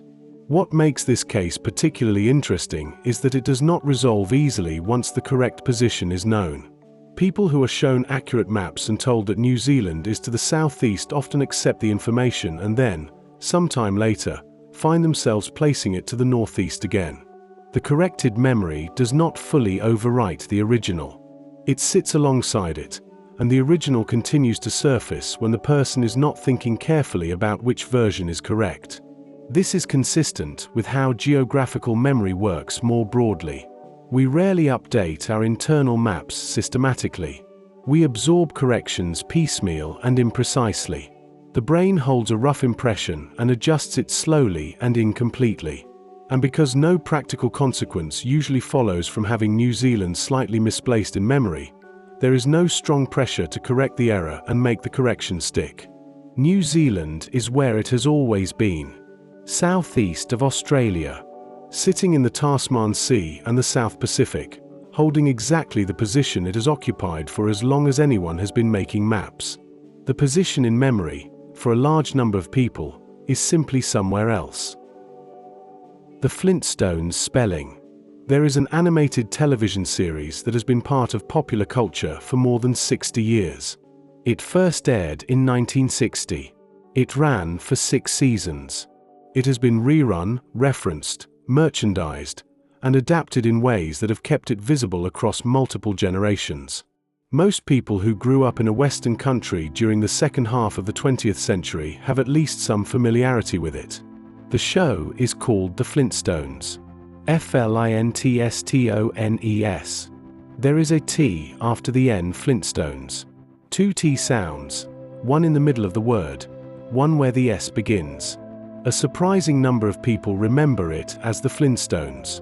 Without that first T, Flintstone, not Flintstone. One T instead of two. When they are shown the correct spelling, many of them feel a genuine resistance. The word with the T seems heavier somehow, more complicated than it needs to be. The version without the T feels lighter and more natural. And the version that feels more natural is not the one on every single piece of Flintstones merchandise produced over the last 6 decades. So what is happening? The answer begins with how the word is actually said when spoken aloud. Flintstone. Try saying it naturally, at a normal conversational pace. The first T, the one after the N, tends to be very lightly pronounced. In connected speech, the tongue touches the ridge behind the upper teeth briefly and then moves quickly into the S. The transition is fast. The T is there, but it is easy to miss. It does not receive the emphasis that the T in stone receives. It is a small sound buried between two stronger ones. This kind of reduced consonant is extremely common in English. Words like mostly, firstly, and exactly all contain consonant clusters that speakers routinely soften or partially drop in casual speech. The listener hears something close to the full word and reconstructs the rest from context. The brain fills in what it expects based on the sounds it catches, and those expectations are shaped by the most familiar patterns. A word beginning with Flynn rather than Flint feels perfectly natural because Flynn is not an uncommon sound cluster in English. The brain hears it, accepts it, and stores it. There is also the visual dimension. The Flintstones title appeared on merchandise, packaging, and promotional material throughout the childhoods of several generations of viewers. Much of that material was seen by children who were still learning to read and who were not paying careful attention to the exact spelling of a cartoon title. They recognized the word well enough to know what show it referred to, and recognition does not require accurate spelling. It requires only enough visual information to trigger identification. The extra T, sitting quietly in the middle of a long compound word, was not necessary for recognition, and so it was often not stored. The name itself also encourages the error in a slightly different way. Flintstone is a compound word made from flint and stone. Both halves are familiar English words. When the brain processes a compound word, it often does so by recognizing the two components rather than reading the full sequence of letters in order. Flint plus stone equals Flintstone. That is the correct analysis. But in fast reading, the processing of the second component, stone, can begin before the first has fully resolved. And if the brain is already anticipating stone while still processing the end of flint, the T that belongs to flint can get lost in the overlap. It is worth saying something about how confident the false memory tends to be in this case. People who remember Flintstones do not usually say they are uncertain. They remember the word. They have seen it hundreds of times. They wrote it in school projects, they read it on cereal boxes, they recognized it on television listings. The memory feels backed by thousands of repetitions. And in a sense it is. But the version that was stored across all those repetitions was the lightly processed, softened version, the one the brain was comfortable with, rather than the precise orthographic record of what was actually printed. This gap between familiarity and accuracy appears throughout the Mandela Effect. Seeing something many times does not guarantee that it is seen correctly. Repeated exposure creates fluency, a smooth and effortless recognition that bypasses careful examination. And fluency is not the same as accuracy. It is the feeling of knowing something well, which can exist even when the something that is known is subtly wrong. The correct spelling is Flintstones. It always was. Every episode, every lunchbox, every bedsheet and action figure and Saturday morning broadcast. The T has been there the whole time. and for a great many people, it will continue to look like a mistake. Looney Tunes or Looney Tunes. There is an animated series that has been part of popular culture since the 1930s. Bugs Bunny, Daffy Duck, Porky Pig, Tweety, Sylvester, Elmer Fudd, Roadrunner, the Tasmanian Devil. These characters are among the most recognized animated figures in the history of the medium. The cartoons they appeared in were shown in cinemas, then on television, then repackaged and rerun across decades, becoming part of the common visual vocabulary of childhood for generations of viewers in many different countries. The series is called Looney Tunes, Tunes, as in music, melodies, songs. A very large number of people remember it as Looney Tunes, Toons, as in cartoons, animated programs. The reason this false memory is so widespread is not difficult to understand once it is pointed out. The word toon, short for cartoon, is the word most naturally associated with animated characters. Cartoon toons. That is what the characters are. That is the category they belong to. And the brain, encountering the title of an animated series, applies the most obvious and relevant word for the thing being named. Tunes is a less obvious choice. It does not immediately say animated characters. It says music, notes, melodies.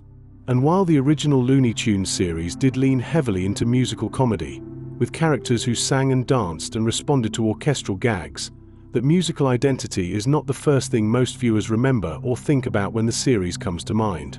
They remember the visuals, the physical comedy, the characters. They do not primarily think of it as a musical program. And so the word that describes what they remember, tunes, replaces the word that was actually used, tunes. The original name was a deliberate play on words, and a reference to something specific. Warner Brothers had a competing animated series at the time called Merry Melodies. Looney Tunes was created as a companion series, and the name was a parody of the title Silly Symphonies, a Disney series that was popular at the time. Tunes was chosen because it rhymed with the feel of the era, because it nodded toward the musical roots of early animation, and because it made a neat and clever companion to Merry Melodies. The name had a purpose and a history. But that history is not part of most people's experience of the series. Most viewers encountered Looney Tunes as a collection of short cartoons, not as a musical franchise with a name chosen in competition with a Disney property from 1930. The context in which the name was chosen is invisible to most of the people who grew up watching the characters. What is visible is the name itself, and the name sounds exactly like the word for what it is. Or rather, it sounds almost exactly like that word. Tunes and tunes are pronounced identically in most varieties of English. They are homophones. There is no auditory difference between them. A child watching the series on television, hearing the title announced or spoken aloud, would have no way of knowing from the sound alone whether the word being used ended in uns. Both versions would land in the ear identically. The only way to know which spelling was intended was to read it. And many viewers of animated cartoons, particularly young ones, were not reading the title carefully enough to notice. So the sound gets stored without the spelling, and the spelling gets reconstructed later from the most available word. The most available word is tunes, because tunes is what animated characters are called. And so tunes is what the brain produces when it is asked to write the title down. What makes this case particularly clean as an example of the Mandela Effect is the absence of any ambiguity in the source material. There is no version of the title that uses tunes. There never has been. Every piece of official material, every original broadcast card, every piece of merchandise and promotional material produced across nearly a century of the franchise has always said tunes. The alternative spelling does not exist anywhere except in the memories of the people who carry it. And those people are not confused about what the show is or what it contains. They know exactly which characters they are thinking of. They remember the cartoons clearly, in many cases with great affection and in considerable detail. The false memory is not a confusion about content. It is a reconstruction error about a single word in a title, a word that was never attended to carefully because it sounded exactly like the word the brain expected, and so there was nothing there to attend to. The brain heard Looney Tunes, processed it as Looney Tunes, and filed it. The filing felt correct. It still does, to a great many people. And the filing will continue to feel correct long after the correction has been accepted, because the brain does not easily undo the connections it has already made between a name and the thing it names. Kit Kat or Kit Kat. There is a chocolate bar that has been sold in most of the world for nearly 90 years.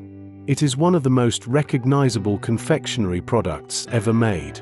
The shape is distinctive. The snap is distinctive. The red packaging is distinctive.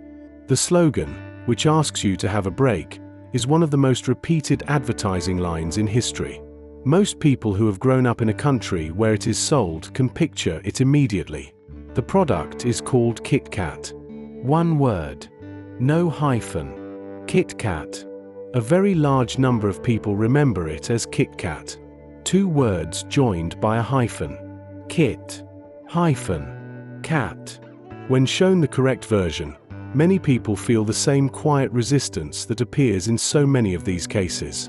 The hyphenated version feels right. It feels like the one they have seen on every wrapper, in every shop, in every advertisement. The unhyphenated version looks like a misprint. Like someone forgot the hyphen that was supposed to be there. But the hyphen has never been there. Not in the official branding used across most of the world for the last several decades. This is a case where the false memory is, in a certain sense, understandable. Hyphenated compound words are extremely common in English. When two short words are joined to form a product name, a hyphen is often what appears between them. It is the conventional way of linking two short syllables into a single unit while keeping both parts visible. Think of how many product names, place names, and proper nouns use a hyphen to hold two small words together.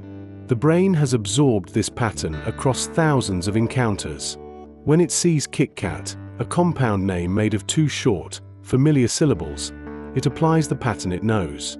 Two words joined like that usually have a hyphen. So the brain inserts one, and stores the hyphenated version as what was actually seen. There is also something about how the name is said aloud. Kit Kat. Two syllables, equal weight, a small pause between them. The spoken version sounds exactly like two separate words, not one. And when the brain reconstructs the written version from the spoken one, it reaches for the most natural way to render two separate sounding syllables in writing. Two separate words, or two words joined by a hyphen. The single compound Kit Kat, with no space and no hyphen, is actually the less intuitive choice. It requires the two parts to merge into a single written unit, which feels slightly less natural than the alternatives when you are working from sound alone. Packaging is another factor worth considering. The Kit Kat logo uses a specific typographic treatment in which the two parts of the name are visually distinct in certain versions of the design. In some presentations, the K, I, T and the K, A, T are arranged in a way that preserves the separation between them, even without a hyphen. The visual design can create the impression of two parts, which the brain may interpret as two words, and two words that sound like Kit and Kat almost always have something between them in writing. The hyphen gets inserted to fill a space that the design seems to imply. It is worth saying that the history of the product name does include a hyphenated version. In the earliest years of the product, before the branding settled into its current form, the name was sometimes rendered with a hyphen. If any viewers encountered very old packaging, old advertisements from certain decades, or certain regional variants of the product where the hyphen was used, their memory of it would be accurate for that version. The branding has not always been perfectly consistent across all markets and all time periods. But the dominant, current, and widely distributed version of the name is Kit Kat without a hyphen, and has been for a long time. This is a nuance that appears in several Mandela Effect cases. The false memory is sometimes not false for everyone. Some people genuinely encountered a version of the thing that matched what they remember, and their memory is technically accurate for that encounter. But the version they remember is not the current or dominant version, and so the memory creates the same friction when measured against the thing as it now exists. The line between a false memory and an accurate memory of a transitional or variant version is not always clear, and the brain does not keep records of which version of something it encountered. It simply stores what it took from the encounter and calls it the truth. The name on the wrapper today is Kit Kat. It has been that way through most of the product's modern history. The hyphen that so many people remember is either a pattern imposed by the brain on something at half-read, a reconstruction from the sound of two separate syllables, or in some cases the accurate memory of an older or regional variant. Whichever of these applies, the result is the same. A memory held with certainty that does not match the current object, and a small, quiet shock when the wrapper is looked at carefully for what might be the first time. Febreze spelling. There is a household product that has been on the shelves of supermarkets since the late 1990s. It is a fabric and air freshener. Most people in countries where it is sold are familiar with it. They have used it, or seen it used, or at the very least encountered it in a shop aisle. The product comes in a spray bottle. It has a distinctive smell, and it has a name that a remarkable number of people spell incorrectly, even after years of seeing it on the bottle in front of them. The product is called Febreze. Febreze. One E between the B and the R. One E at the end. Two E's total. Most people spell it Febreze. Febreze. With a double E before the Z. Three E's total. When shown the correct spelling, many people look again, check the bottle they may have in their own home, and feel a genuine moment of surprise. The single E before the Z looks wrong. It looks like the label is missing something. The double E version is the one that feels right, the one that looks complete, the one the brain insists it has been reading for years. The reason for this is rooted in something very basic about how English spelling works. The long E sound, the sound at the core of the word breeze, is almost always represented in English writing by a double E breeze. Freeze, sneeze, wheeze, squeeze. These are among the most common words that carry that particular sound, and every one of them doubles the E before the Z. The pattern is so consistent that it feels like a rule. The long E before AZ is a double E. That is simply how English works. Febreze breaks that rule. It uses a single E, producing a spelling that does not follow the pattern established by every similar word in the language. The word is built to evoke the idea of a breeze, a fresh, light movement of air, and breeze has a double E. The brain takes the sound, looks for the familiar pattern, and writes what the pattern says. It writes Febreze, and then it stores Febreze as the correct version, because Febreze is what the pattern demands. This is not carelessness. People who misspell Febreze have almost certainly looked at the bottle. They may have bought it dozens of times. They may have read the label in a general way, taking in the brand identity without examining the specific arrangement of letters. And each time they looked, the brain resolved the visual information through the familiar pattern rather than through careful letter-by-letter reading. The pattern said double E. The brain filed double E. The bottle, at that point, was simply confirming what the brain already knew. There is a name for what the manufacturer likely intended with the unusual spelling.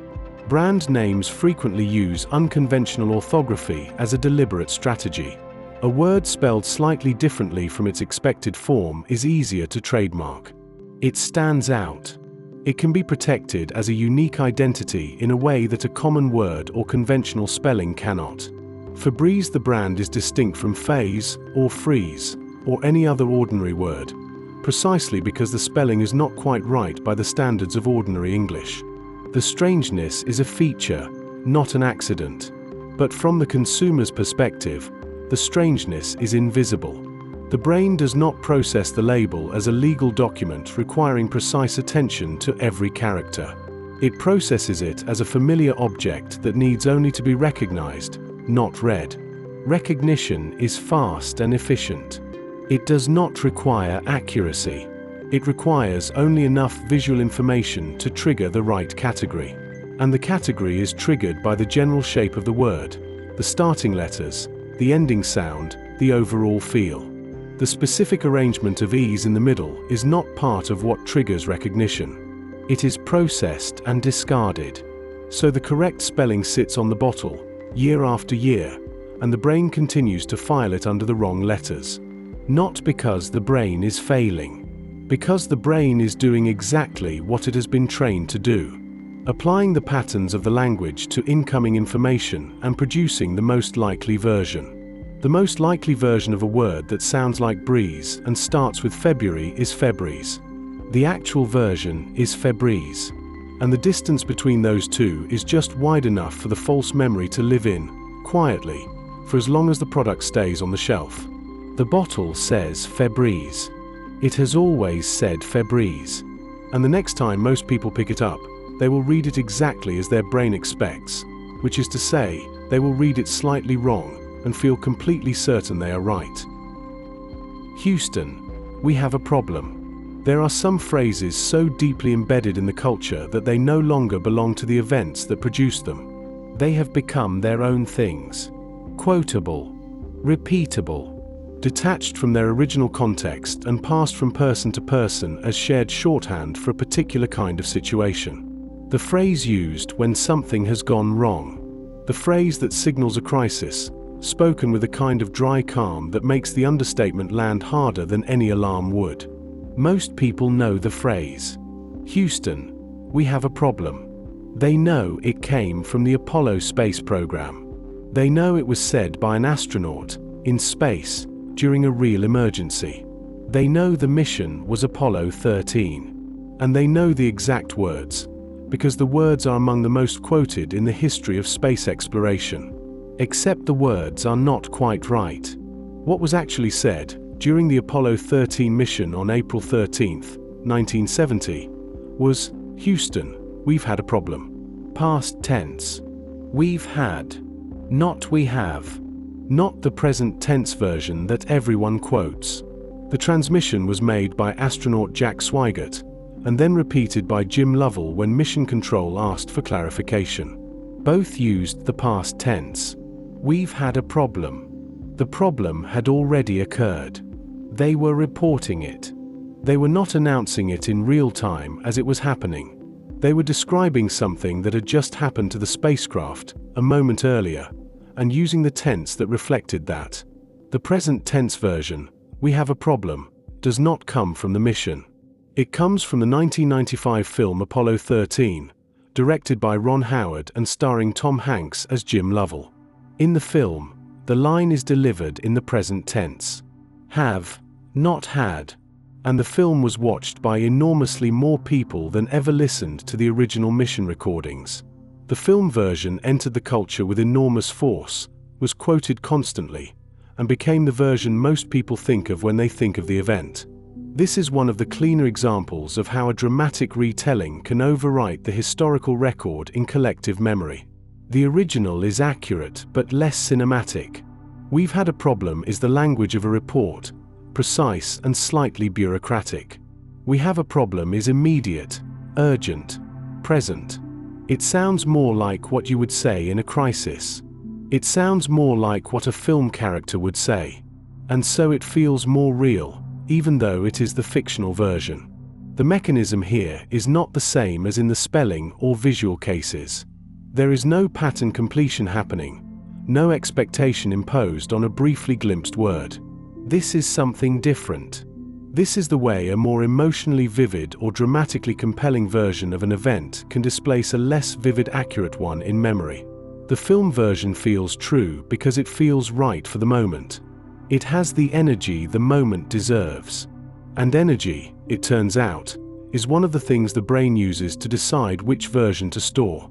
There is extensive research in memory science on what is called the misinformation effect. When people witness an event and are then exposed to misleading information about it, the misleading information frequently contaminates the original memory. They later report having seen or heard the misleading version. The film Apollo 13 is, in a sense, a piece of post-event misinformation at enormous scale. Hundreds of millions of people received an emotionally compelling account of the mission that included a subtly altered version of the key line. And the altered version, delivered dramatically by a major film star in a moment of cinematic tension, was exactly the kind of experience the brain prioritizes in storage. It should be noted that the film is not attempting to deceive. Dramatizations routinely adjust the precise wording of historical speech for reasons of flow, clarity, and emotional effect. The change from had to have is the kind of small adjustment that most productions would make without hesitation, because the difference is minor and the present tense is more immediate. The filmmakers were not distorting the record. They were telling a story. But the story, once told, became the memory. And the record, precisely preserved in the actual audio from 1970, became the version that now sounds wrong to most people who hear it. Houston, we've had a problem. That is what was said. In space, by real people, in a real emergency, using the tense that matched the moment. The version everyone quotes came later, from a different kind of story. And that version, delivered with the full weight of Hollywood, has been doing the quiet work of replacement ever since. Play it again, Sam. There are certain lines from films that have escaped the films entirely. They exist now as cultural phrases, repeated in conversation, in writing, in parody, in reference. Most people could not tell you the exact scene they came from, or what the character was doing at the time, or what happened immediately before or after. But they know the line. They have heard it enough times that it feels like a fixture of the language rather than a piece of dialogue. Play it again, Sam. Most people believe this line was spoken by Humphrey Bogart in the 1942 film Casablanca. It is one of the most quoted film lines in history. It has been referenced, parodied, and repeated so many times across so many decades that it has the feeling of an indelible fact, something you learned so early and encountered so often that doubting it does not even occur to you. The line does not appear in Casablanca. Not once. In any form. The film contains lines that are related to it. Ingrid Bergman's character, Ilsa, says to the piano player, "Play it, Sam. Play as time goes by." That is her version. And Humphrey Bogart's character, Rick, says at a different moment, "If she can stand it, I can. Play it." That is his version. Neither of those lines includes the word again. Neither of them is the famous phrase. The phrase "play it again," Sam, was never written into the script, never recorded, never delivered by any actor in the production. And yet, it is the most quoted line from the film. It appears in biographies of Bogart as if it was something he said. It appears in lists of the greatest film quotes ever delivered. There is a 1972 Woody Allen play named after it. The phrase is so culturally present that it has become more real, in a certain sense, than the film it supposedly comes from. How does this happen? Part of the answer lies in the nature of how famous lines travel. The original versions, "Play it, Sam," and "Play it," are both very short. They are not particularly quotable in isolation. They do not carry the same weight or completeness as the version that became famous. "Play it again, Sam" is a full thought. It has a rhythm. It has warmth and a kind of nostalgic gentleness. The "again" adds weight. It implies history, a song that has already been played, a memory being returned to, a feeling being deliberately revisited. That emotional texture is entirely absent from the actual lines in the film. The version that is wrong is more interesting than the version that is right. And when a wrong version of something is more interesting, more memorable, more emotionally resonant than the accurate one, it tends to win. It spreads faster. It gets quoted more. It becomes the version people know, because it is the version worth knowing, or at least the version that travels better. There is also the compounding effect of repetition across media. Once "Play it again," Sam began circulating as the Casablanca quote. It appeared in articles and books and television programs that described the film. People who had never seen Casablanca encountered the phrase in the context of discussions about Casablanca, and absorbed it as a fact about the film. When they later watched the film, Their brain was primed to hear the phrase it already knew. And in the way that expectations shape perception, some viewers may have heard it, or something close to it, even when the actual dialogue was quite different. This is a form of the misinformation effect operating at cultural scale. The misquote becomes so widespread that it functions as prior knowledge for most new viewers.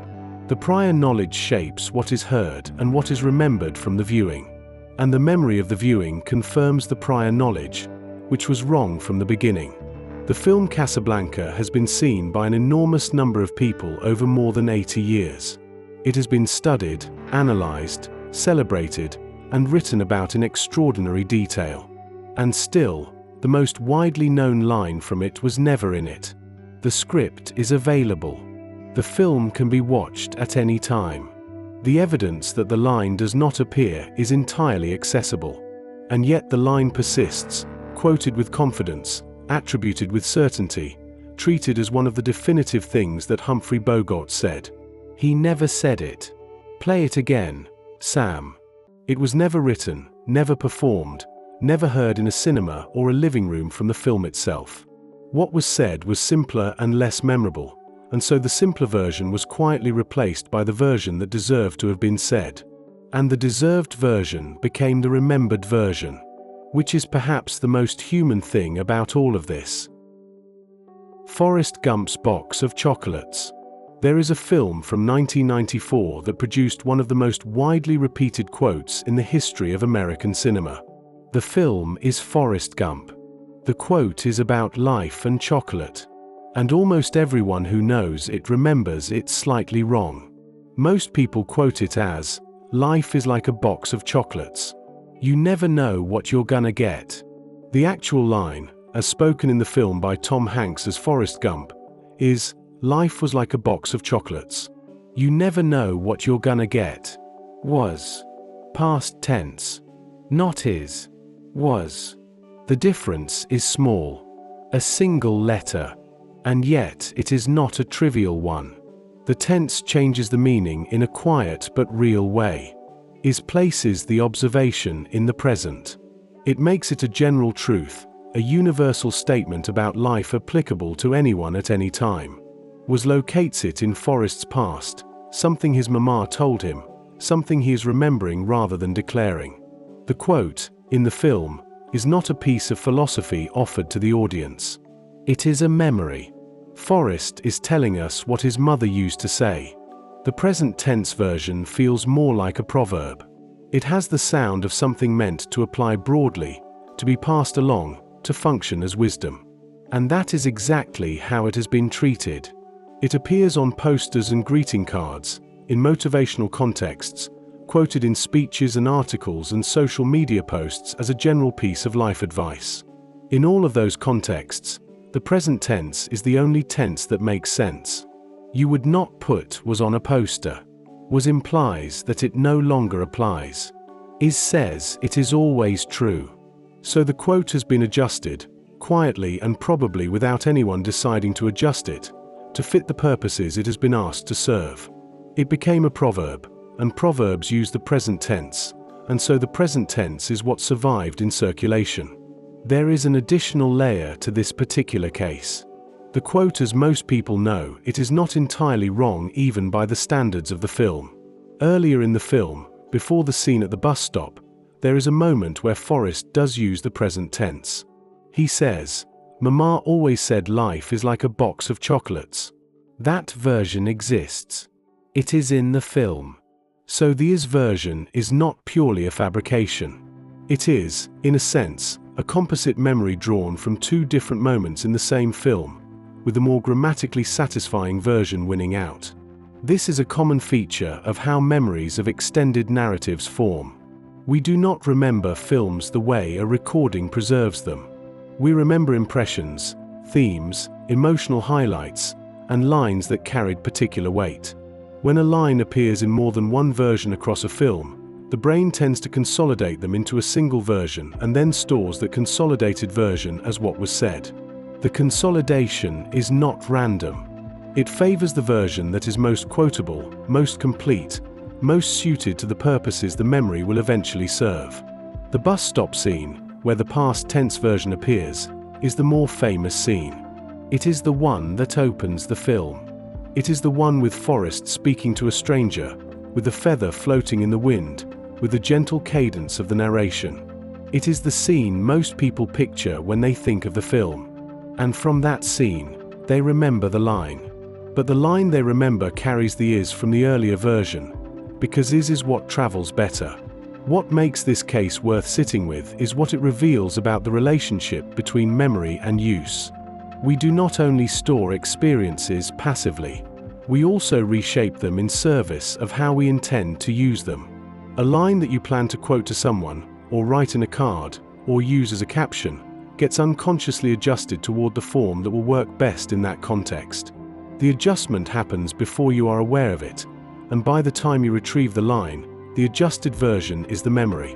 The original, still preserved in the film, sits a little distance away, and does not match what you feel certain you heard.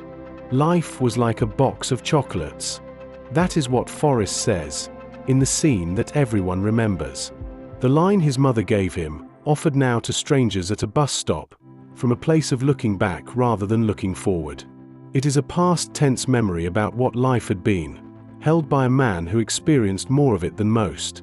The version everyone quotes removed the past tense and made it permanent, which is perhaps the only kind of thing a quote can be, once it has left the film and entered the world. The tank man who was never run over. There is a photograph that is considered one of the most powerful images of the 20th century. It was taken in Beijing in June 1989, during the days following the violent suppression of protests in Tiananmen Square. The image shows a single person standing in the road, directly in front of a column of tanks. The leading tank has stopped. The person has not moved. The moment is suspended between stillness and force in a way that has made the image feel almost impossible to look away from. Most people who know this photograph, or the video footage taken at the same moment, believe they know how the story ended. Many of them believe the man was killed, that the tank moved forward, that he was run over. He was not. The footage, which exists and can be watched, shows what actually happened. The tank stopped. The man stepped to one side. The tank moved to go around him. The man stepped back into its path. This happened more than once. A brief, strange, almost absurd standoff between a person and a machine, neither of which was willing to do what the other expected.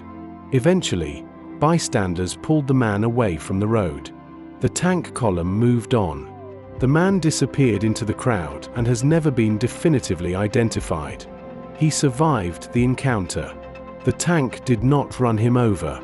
The moment ended not with violence but with something stranger and harder to absorb, a machine yielding to a person, at least for a moment, before the moment ended and the world moved on. So where does the memory of his death come from? Part of it comes from context.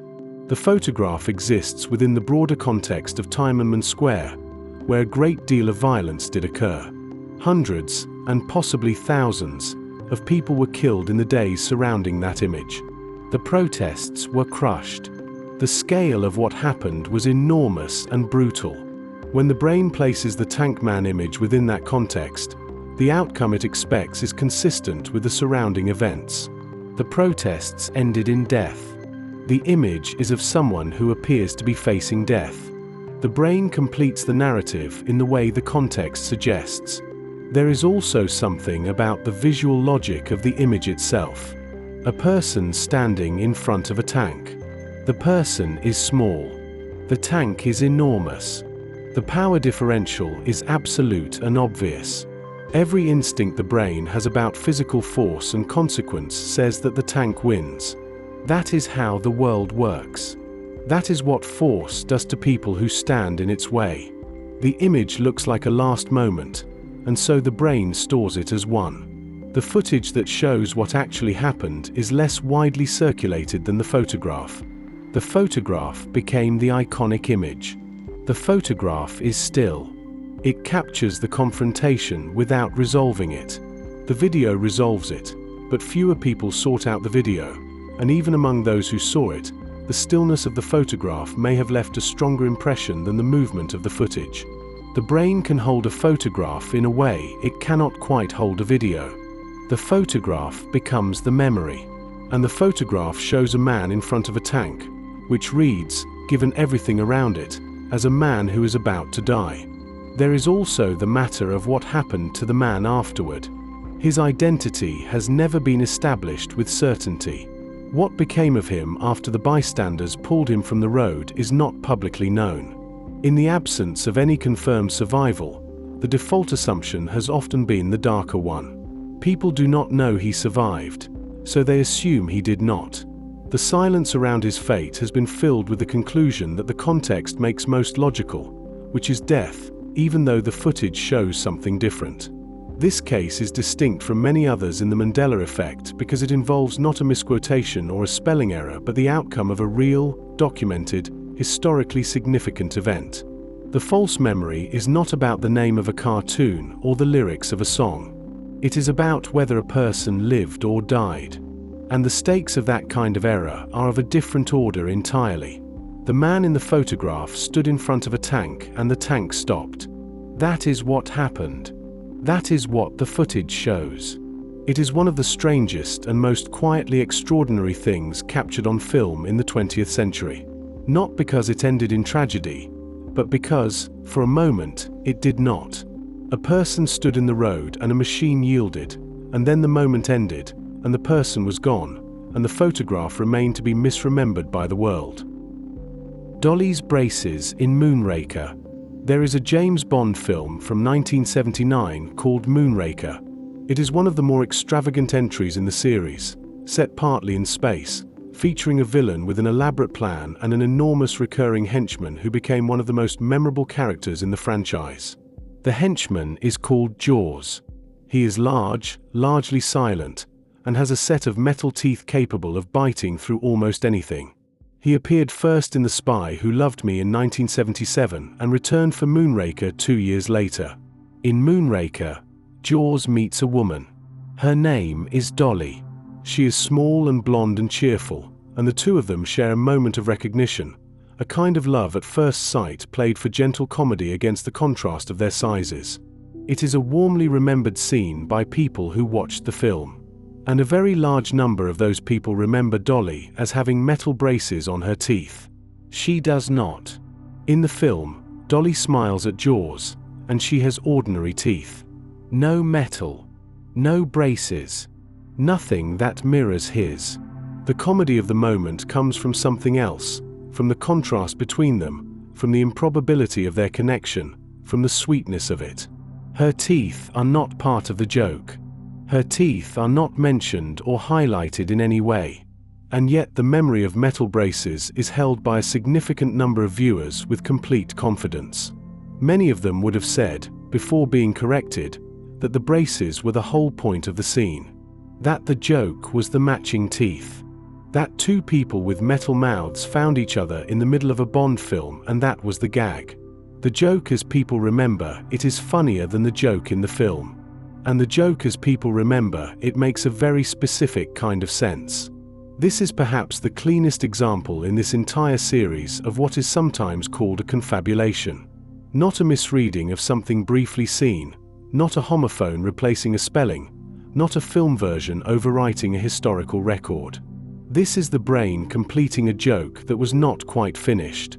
Jaws has metal teeth. He falls for a woman. The punchline that the scene is building toward, the one that would round off the comedy perfectly, is that she has metal teeth too. The setup is there. The brain supplies the punchline, and then stores the punchline as something it witnessed.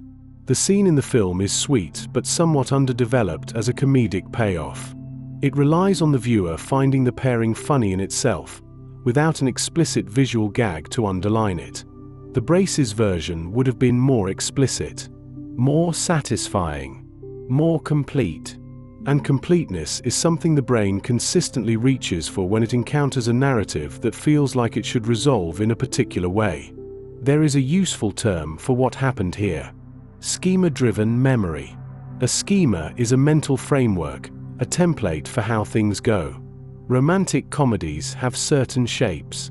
Comedy duos have certain shapes. A large, intimidating character who turns out to have a tender side is a recognizable type, and the schema for that type includes a payoff that mirrors his defining feature in his partner. The schema said, "She should have braces." The schema was so clear and so complete that the memory formed around it rather than around what the camera actually showed. Many people who have been told that Dolly does not have braces have gone back and watched the scene. They find her smiling with ordinary teeth and feel a particular kind of disorientation. The scene, correct as it is, feels incomplete to them. The punchline is missing. The thing that made it make sense is not there, and they are left watching something that their memory insists should be different, something that the film has somehow failed to deliver. The film did not fail to deliver. The film is doing exactly what it was designed to do. The memory inserted something that was never there and then judged the film against the insertion. This is a reversal of the usual relationship between observation and memory. Normally, memory follows observation. In this case, memory preceded observation, and observation was found wanting. Dolly's teeth were ordinary. They were always ordinary. The braces existed only in the version of the scene that the brain wrote before it watched, and continued to believe it had seen, long after the screen showed something else. Judge Judy's Gavel. There is a television program that ran for 25 seasons and became one of the longest-running and most watched daytime shows in American television history. It is called Judge Judy. It features a retired family court judge named Judith Sheindlin presiding over small claims disputes, delivering verdicts with considerable force and a notable shortage of patience for what she considers foolishness. The show has been watched by an enormous number of people across many years. Most of those people remember Judge Judy banging a gavel. She has never banged a gavel. Not once. In 25 seasons of television. There is a gavel on the show. It sits on the bench in front of her. It is part of the visual grammar of the courtroom set. It is there, in frame, visible. But Judge Judy does not pick it up. She does not strike it. The gavel is a prop, a piece of set dressing that signals courtroom without being used in the way courtrooms use it. Real courtrooms do use gavels, though perhaps less dramatically than television suggests. Judge Judy's courtroom does not. When people are told this, the reaction is often genuine disbelief. They remember the gavel being struck. They remember the sharp crack of it, the finality, the emphasis. They remember it punctuating moments of decision or dismissal. The sound of it, in memory, is almost tactile. And the memory is wrong. The explanation begins with what is sometimes called the prototype effect. A judge is a category. A courtroom is a category. And those categories come with a set of expected features, a prototype of what a judge looks and sounds and acts like, assembled from every courtroom drama, every legal film, every television program featuring legal proceedings. The prototype of a judge includes a robe, a bench, an air of authority, and a gavel. The gavel is one of the defining features of the category. It is the tool that says, "I have decided. It is over." When the brain watches Judge Judy, it processes a person who fits the judge category very strongly. The robe is there. The bench is there. The authority is absolutely there. And the gavel is there too, on the bench, in frame, visible. The prototype says the gavel should be used.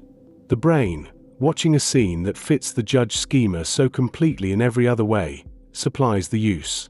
It hears the strike that the category promises. It files the sound of it as part of what was seen. This is different from a simple visual error. It is not that the brain mistook something else for a gavel strike. It is that the brain generated a sensory experience, a sound, and a gesture that was not present in the footage, because the schema for the situation demanded it. The gavel is part of what a judge does. Judge Judy is a judge. Therefore, Judge Judy bangs the gavel. The logic is airtight. The conclusion is false. There is also the matter of how the gavel functions on the set, even in its unused state. It is visible. It draws the eye. Every time the camera shows Judge Judy at her bench, the gavel is somewhere in the frame. The brain registers it repeatedly across hundreds of episodes. It is associated with the show, with her, with the bench, with the decisions. All of that association exists without the gavel ever being struck. And association is not the same as observation, but it can feel like it when retrieved. The brain knows the gavel is connected to the show. It may not clearly remember whether that connection was through use or through presence. And use is what the category says the connection should be. There is one more layer worth adding.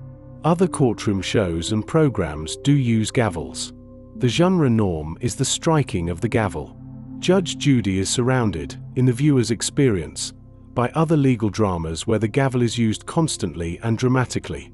The memory of gavel strikes from those other programs can attach itself, in storage, to the experience of watching Judge Judy, because all of those experiences live in the same category folder. They are all court programs. They all feature authority figures. And the gavel strikes from the ones that use them can leak into the memories of the ones that did not. The gavel sits on the bench. It has always sat there. It has never moved. And for a remarkable number of people who watched the show for years, the memory of it striking the wood is as clear and confident as any other detail they carry from those years of viewing. Judge Judy never picked it up. The sound that so many people remember never happened. And the bench, across 25 seasons and thousands of episodes, remained exactly as it was at the start of every case, undisturbed, waiting for a gesture that never came. Henry VIII and the turkey leg portrait. There is a King of England whose image is one of the most recognizable in Western historical portraiture. Henry VIII. 16th century. 6 wives. The break with Rome. The dissolution of the monasteries. A figure of enormous cultural weight, depicted in countless textbooks, documentaries, films, and works of historical fiction. His appearance is familiar even to people with only a passing interest in history. The broad stance, the wide shoulders, the fur-trimmed robes, the expression that suggests he is not accustomed to being told no.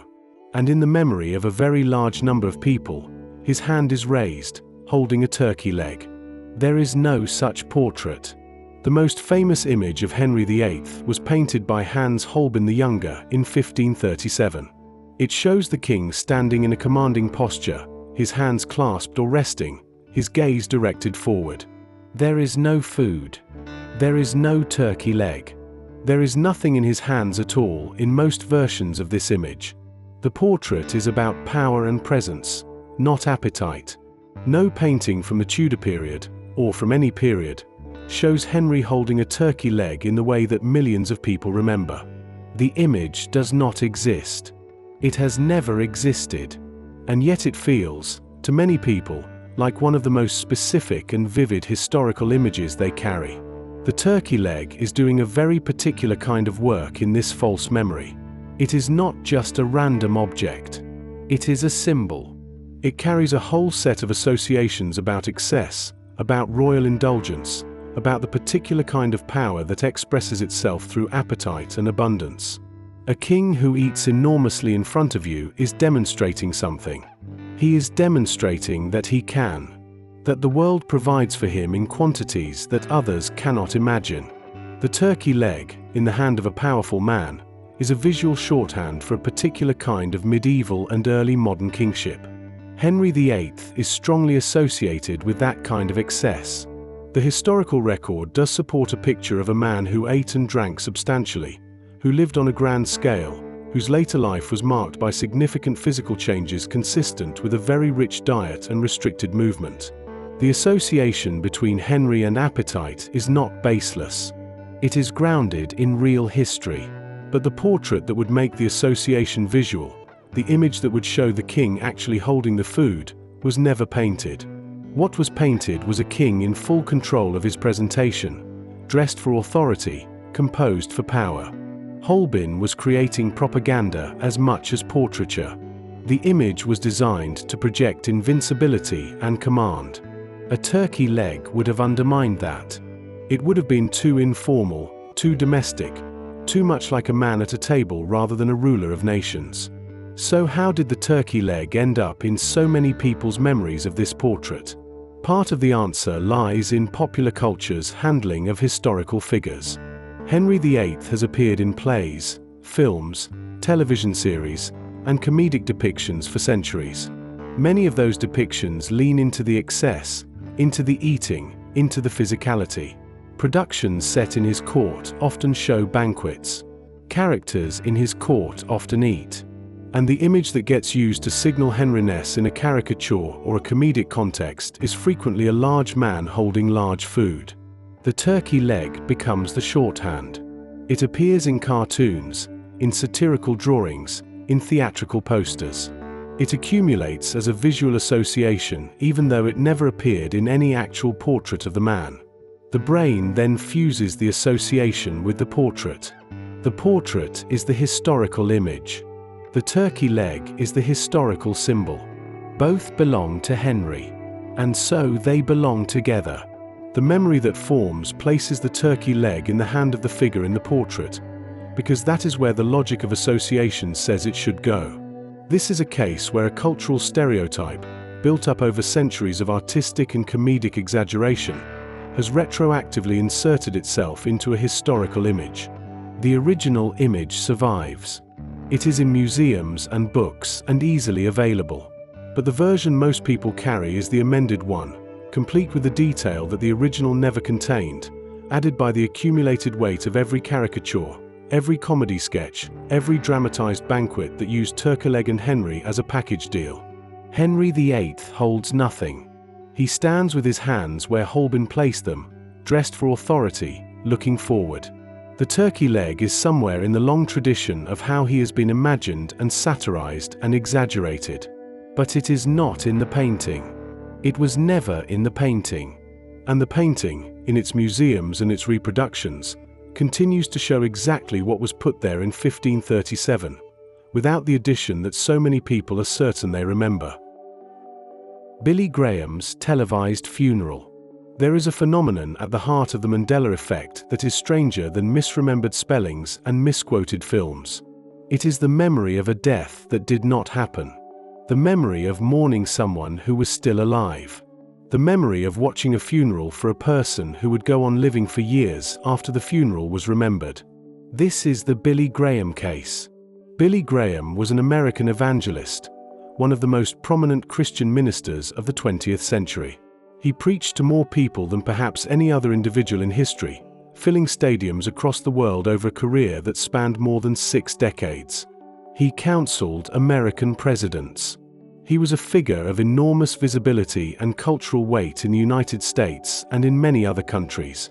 A significant number of people have reported, with genuine certainty, that they remember Billy Graham dying years before he actually did. They remember the coverage. They remember the funeral being televised. They remember the tributes, the ceremonies, the sense of an era ending. And they remember all of this from a point in time when Billy Graham was still alive and still occasionally active in public life. Billy Graham died in February 2018, at the age of 99. The people who carry this false memory are not misremembering a vague impression. They are describing specific experiences. The television. The coverage.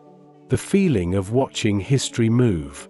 These are detailed memories, held with the confidence that specific experiences produce. And they are memories of something that did not happen until years after they believe they witnessed it. This case sits closer to the original Mandela Effect case than almost any other. It involves not a brand name or a film quote, but the death of a real and significant person, believed to have occurred at a time when it had not yet occurred. It raises the same questions that Fiona Broom's original observation raised, and it raises them in a particularly acute form. How does a person come to hold a detailed memory of watching someone's funeral on television when that person was still alive? One explanation focuses on the consolidation of multiple experiences into a single false one. Billy Graham was elderly and in declining health for much of the latter part of his life. There were periods during which he was largely absent from public view. There were reports of health difficulties over the years. The brain, tracking the trajectory of an elderly public figure who was increasingly absent and increasingly frail, may have at some point generated the conclusion that the person had died, and then constructed around that conclusion a memory of the kind of coverage such a death would have produced.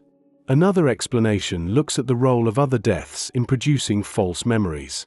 During the decades before Graham's actual death, several other prominent American religious and public figures did die and receive extensive televised coverage. The brain stores experiences of this kind under broadly similar categories. Major American public figures, lengthy careers, significant deaths, large funerals. The coverage of one major death can, in storage, become associated with a different name, particularly if that name belongs to someone who was expected to die, who was known to be old and unwell, who existed in the same general cultural category. A third explanation, and perhaps the most interesting one, involves the way expectation shapes memory formation. When a person is very old, very prominent, and known to be in declining health, the culture begins to anticipate their death. Articles are prepared, tributes are drafted, retrospectives are assembled. The infrastructure of mourning is built quietly in advance. People talk about the person in terms that already have the flavor of retrospection. They say things like, "He was one of the greats. He changed everything. A generation will never forget him." These are things that are said about people who have died. Said about someone still living, they plant a seed of temporal confusion. The language of memory begins to attach to someone who has not yet become a memory. The brain, absorbing this language and this anticipatory mourning, may begin to construct the memory before the event occurs. And once the construction has begun, the feelings associated with it, the sadness, the sense of history closing a chapter, the specific texture of watching a major funeral on television, can solidify into something that feels like genuine recall. There is something worth saying directly about this case. The people who held this false memory were not confused about who Billy Graham was. They knew exactly who they were thinking of. They could describe him, his career, his significance, the manner of the coverage they believed they had watched. The false memory was specific and coherent and attached to the correct person. It was simply located at the wrong point in time. Memory can, under the right conditions, place a real person at the wrong moment. It can create a convincing record of an event that was always in the future. And it can do all of this while the person in question is still alive, still somewhere in the world, still occupying time that the memory has already closed off.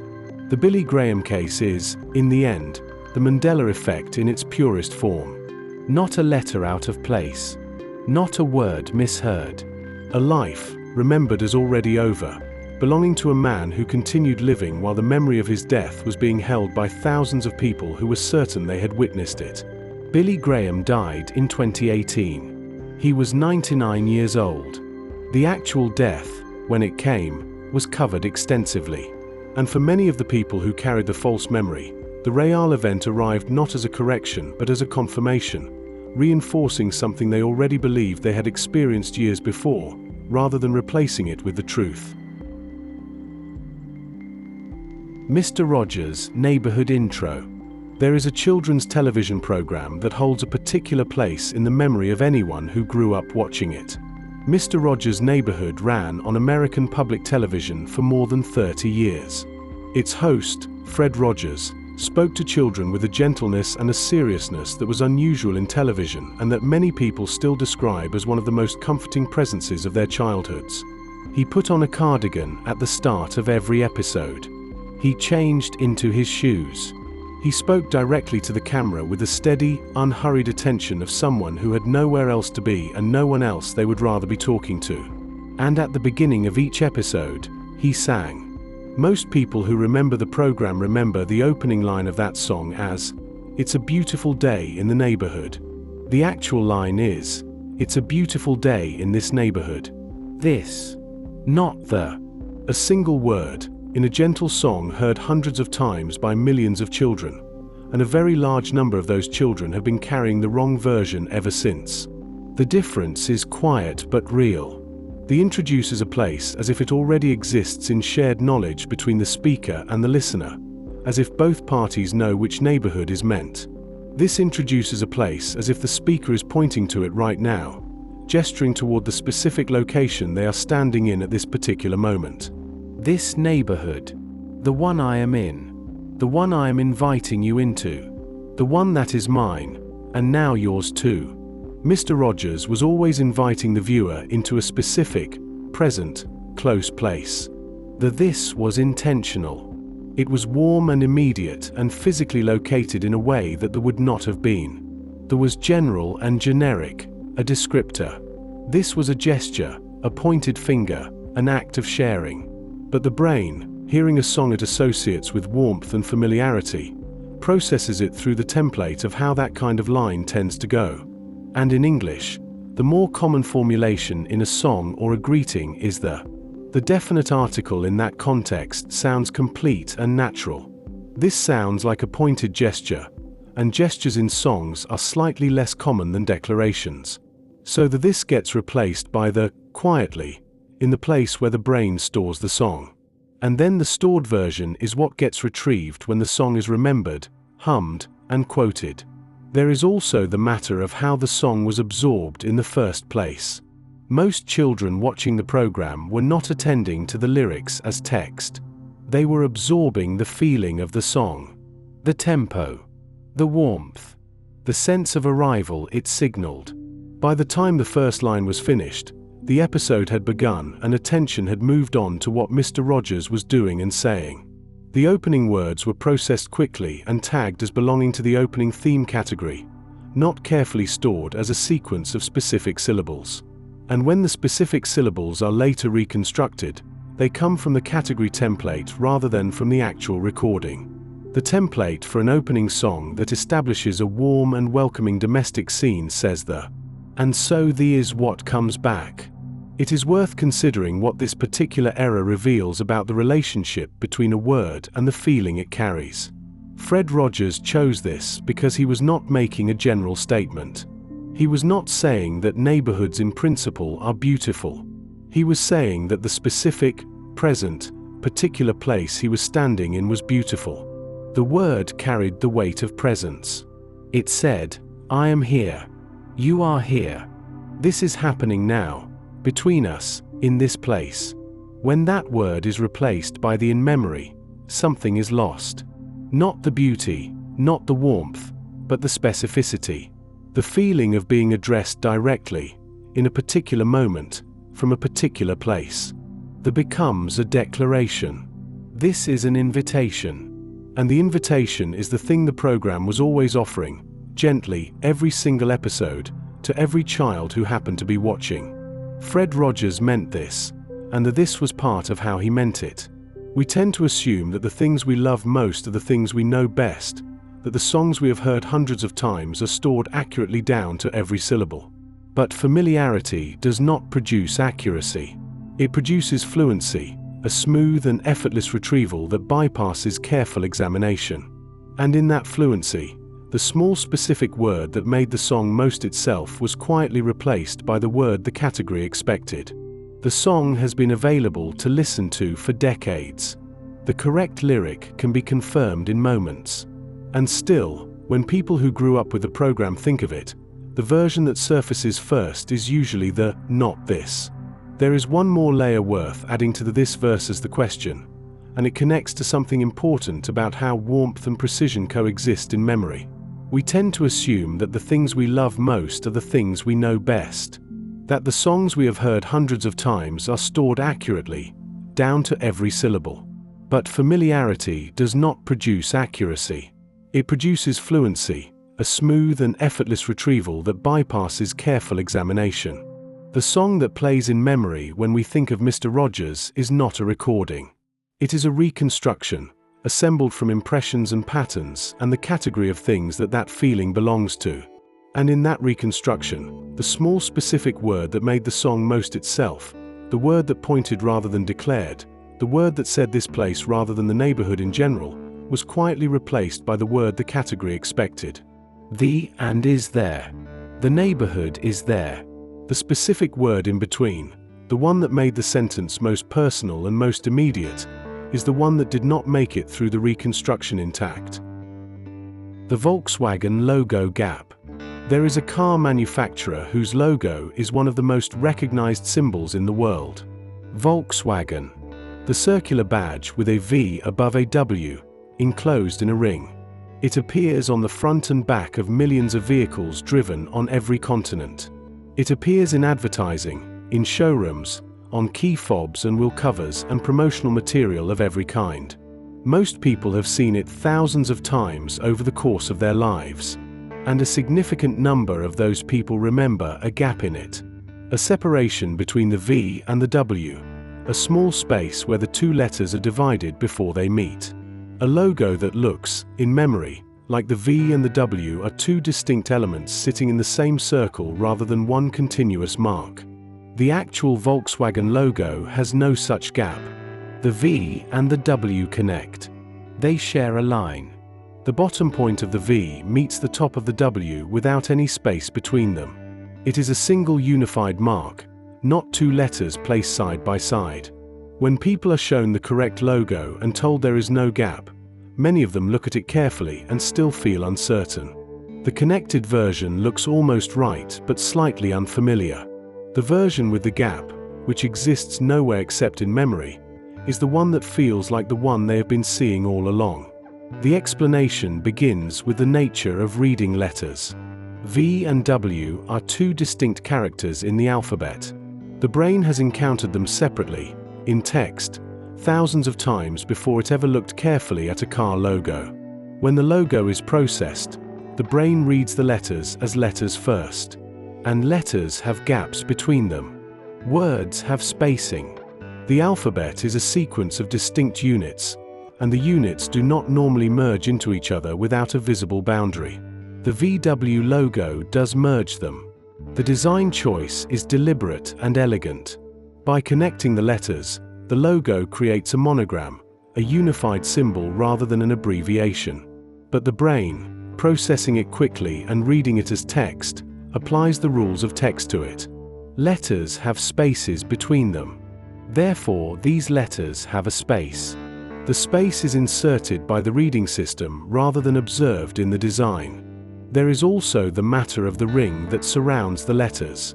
The circle creates a visual boundary, and within that boundary, the V and the W are the two most prominent elements. The brain, parsing two elements inside a boundary, may represent them as two things sitting near each other rather than as one continuous thing. Two things sitting near each other, in standard visual processing, tend to have a gap. The gap gets added. This case connects to something that runs through this entire series. The logos, the brand names, the product labels, the television titles. These are among the most frequently seen pieces of visual information in most people's lives. And yet they are among the least accurately stored, precisely because they are so familiar that the brain stops examining them. Familiarity is the enemy of observation. The more known something is, the less it is looked at carefully. And the less it is looked at carefully, the more room there is for the expected version to replace the actual one. The Volkswagen logo has been looked at by millions of people every single day for decades. Very few of them have been seeing it in the sense of carefully registering what is there. Most have been recognizing it, which is a faster and less precise process, one that confirms identity without recording detail. This case is notable for how completely it resists correction. People who have confirmed the connection often find that the next time they try to sketch the logo from memory, the gap reappears. The connected version is accepted intellectually. But the gapped version is what the hand draws. Memory and knowledge are not always the same thing. The knowledge says connected. The memory says gap. And when there is a conflict between the two, it is often the memory that surfaces first, because the memory is older and more deeply embedded than the knowledge that was layered on top of it. There is something worth naming in the gap between recognition and observation, because it appears throughout this entire series and nowhere more clearly than in the case of the Volkswagen logo. The things we see most often are precisely the things we see least carefully. Attention goes to novelty, to change, to deviation from expectation. The familiar is processed and dismissed. The logo, the song, the product name, the film title, each of these is encountered countless times, and each time the brain confirms what it already knew and moves on. The actual content of the thing is never re-examined.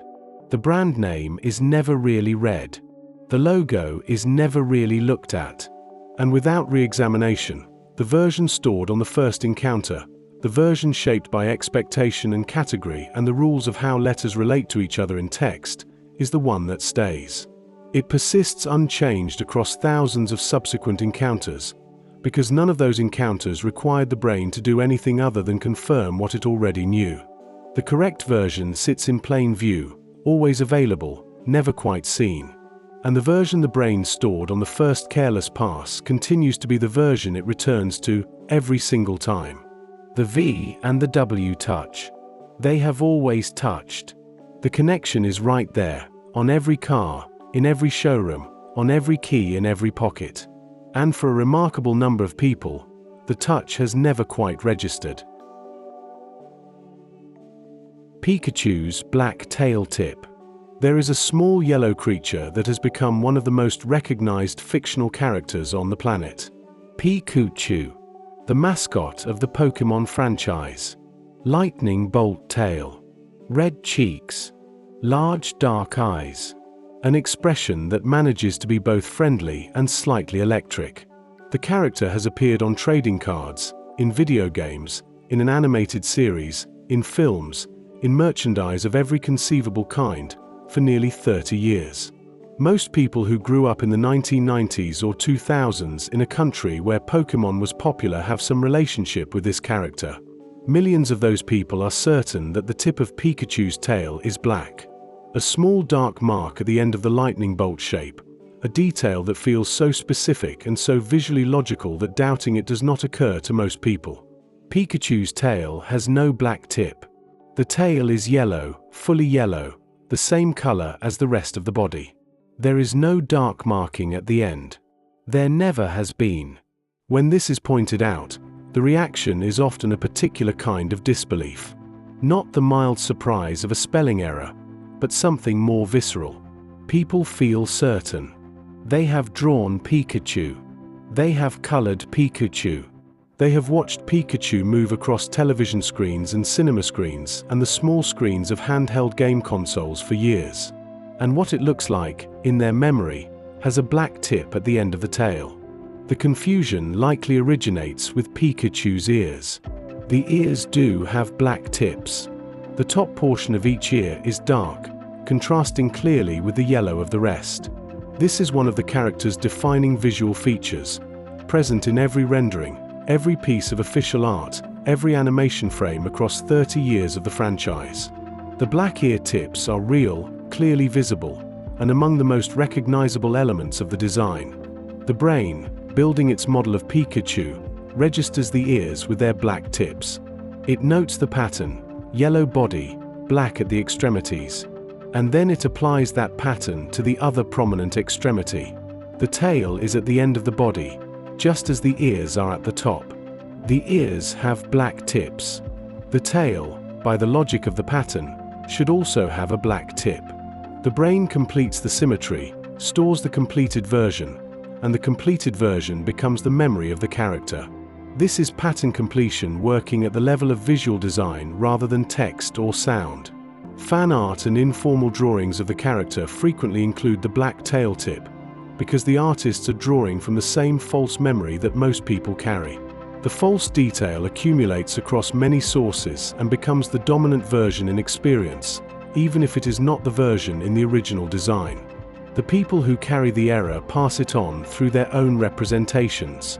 The error becomes, in a certain community of experience, more common than the truth. The truth remains in the official source material, precisely preserved. But the version that circulates in drawings and descriptions and casual depictions is the false one, quietly reproducing itself across a generation that is drawing from memory rather than from observation. The Pikachu case also demonstrates something about how a false memory can take on a life of its own in the world, separate from the minds of the individuals who carry it. The black tail tip now exists in the culture, even though it never existed in the design. It has been drawn by millions of people independently, each certain they were being accurate, and the accumulated drawings form a shadow version of the character that circulates alongside the real one. Not in any official material, but in the accumulated output of everyone who has ever drawn Pikachu from memory rather than from reference. The shadow version encounters new people. Those new people draw it, and it continues to propagate, generation to generation, a detail invented by pattern completion and sustained by the communal habit of drawing from memory. At this point, the black tail tip lives in the world as a fact, for many people, even though it was never part of the design. It is one of the stranger outcomes of the Mandela Effect, not just a false memory in individual minds, but a false detail that has been collectively reproduced often enough to become a genuine feature of the cultural object, just not the official one. There is something worth naming in the emotional dimension of this particular case. The correction produces a reaction that is out of proportion to the size of the error. People feel genuinely unsettled. Something they were certain of turns out to be false, something small and specific and visual. Something they felt they had seen with their own eyes many times. And the unsettledness is not really about the tail. It is about what the tail represents. If this small detail is wrong, one that should be easy to remember correctly given how many times the character was seen, then the question arises naturally, what else might be wrong in the same way? The tail is just the door. What is behind it is a much larger room. The tail is yellow. It has always been yellow. Every piece of official Pokémon material shows the same fully yellow tail with no dark marking at the end.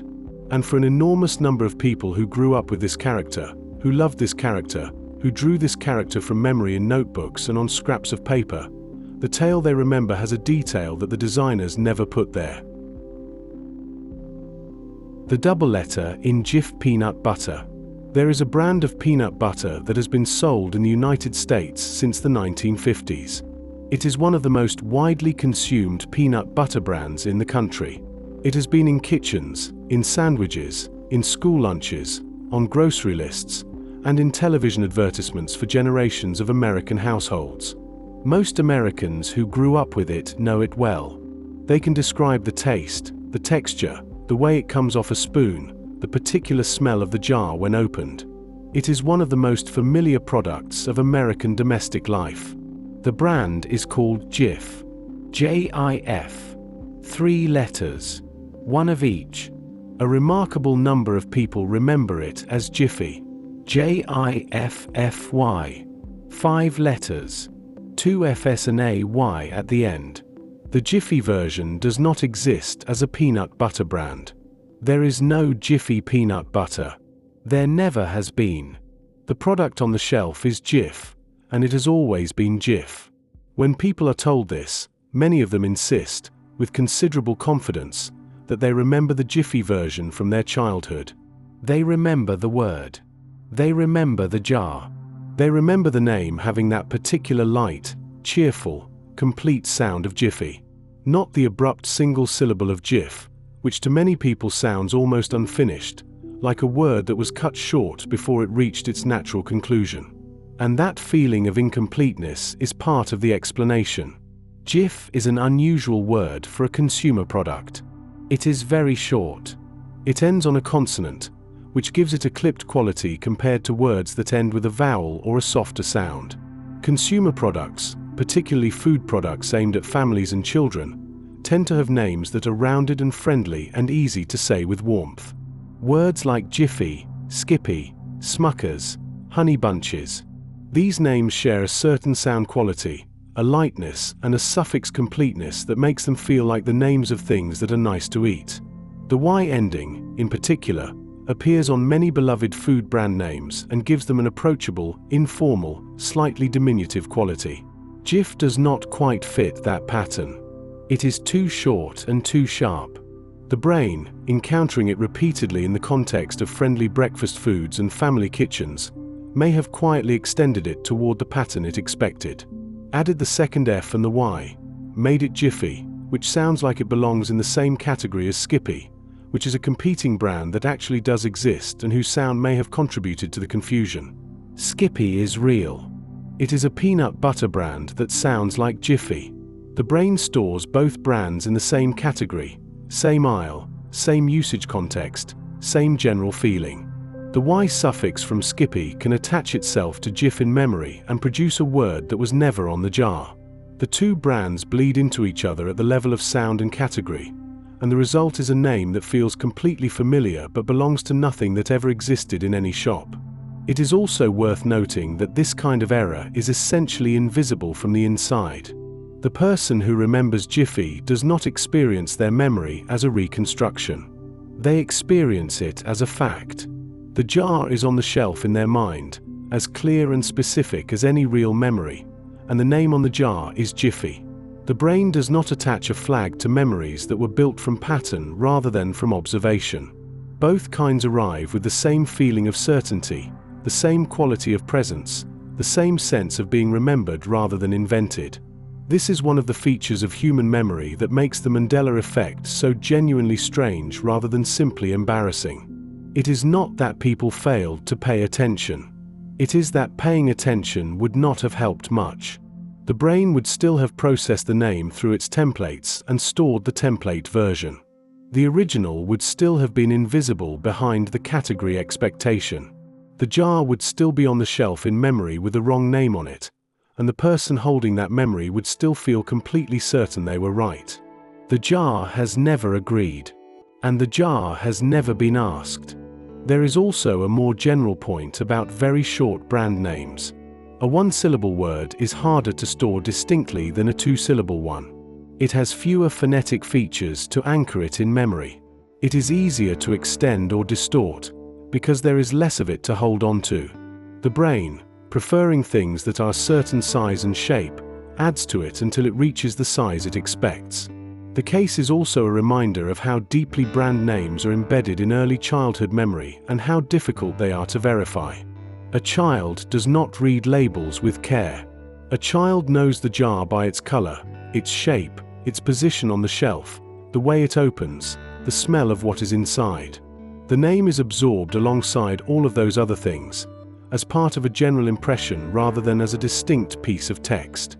And impressions are completed by pattern rather than preserved by observation. What they remember is the name the product should have had, if it had followed the conventions of its category. What exists is the name it actually has. And the distance between those two is large enough to produce a lifetime of confident misremembering. The jar says Jif. It has said Jif since 1958. Every jar in every kitchen and every store for nearly 70 years has carried those three letters and no others.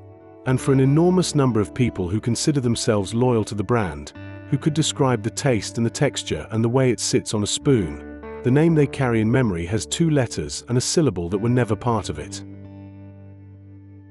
If you build it, they will come. There is a film from 1989 about a farmer in Iowa who hears a voice in his cornfield. The voice gives him an instruction. He follows it. He builds a baseball diamond in the middle of his crop, at considerable financial risk and to the confusion of everyone around him.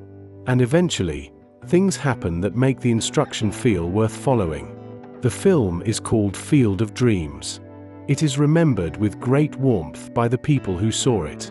And the voice in the field, the central instruction of the whole story, is remembered almost universally in the same way. If you build it, they will come. The actual line is, if you build it, he will come. He. Singular. Not they. Not a crowd of people or a general promise of arrival. A specific person. A he. One individual, who will come if the thing is built. The distinction matters enormously within the film, whether he refers to a specific person with a specific name and a specific history. Outside the film, the he has no referent. Outside the film, the he is useless.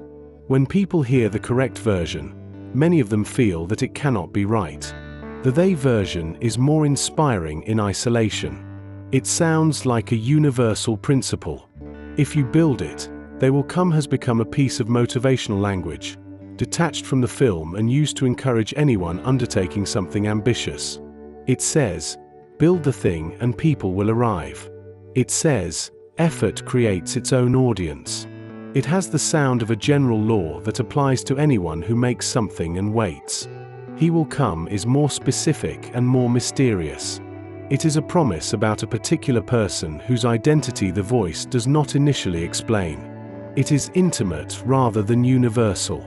It is the kind of instruction you receive in a dream, directed at you alone, about something that matters only to you and to the specific he who is coming. It does not translate easily into a motivational poster. It does not generalize to other situations. It belongs entirely to the story it is part of. And that is precisely why they replaced he in collective memory. The phrase left the film and entered wider use. And in wider use, the singular he had no referent. No one outside the film knows who the he is. The phrase only works as general wisdom if the specific person is replaced by a general crowd. They can be anyone. They can be customers, or followers, or audiences, or whatever the listener needs to show up. He is only one man from one film and is essentially useless outside it. So the they version is what spread. It was the version that could travel. The he version stayed behind in the film, grammatically correct and emotionally precise, while the they version walked out into the culture and made itself useful in 100 different contexts. It is worth sitting with the fact that the original, precise and preserved, is still in the film. The he version, the correct version, the version that was written and performed and recorded and has been available to anyone who watches the film at any point in the 35 years since it was made, is still there exactly as it was. But the version that entered the culture is the adjusted one, the one that could be used by anyone for any purpose, the one that had shed the specificity that made it meaningful and gained the generality that made it useful. And most people, encountering the correct version for the first time, feel that something has been lost rather than restored. The he version sounds smaller, more private, less like a law and more like a note to one person. And it is exactly that. It was always exactly that.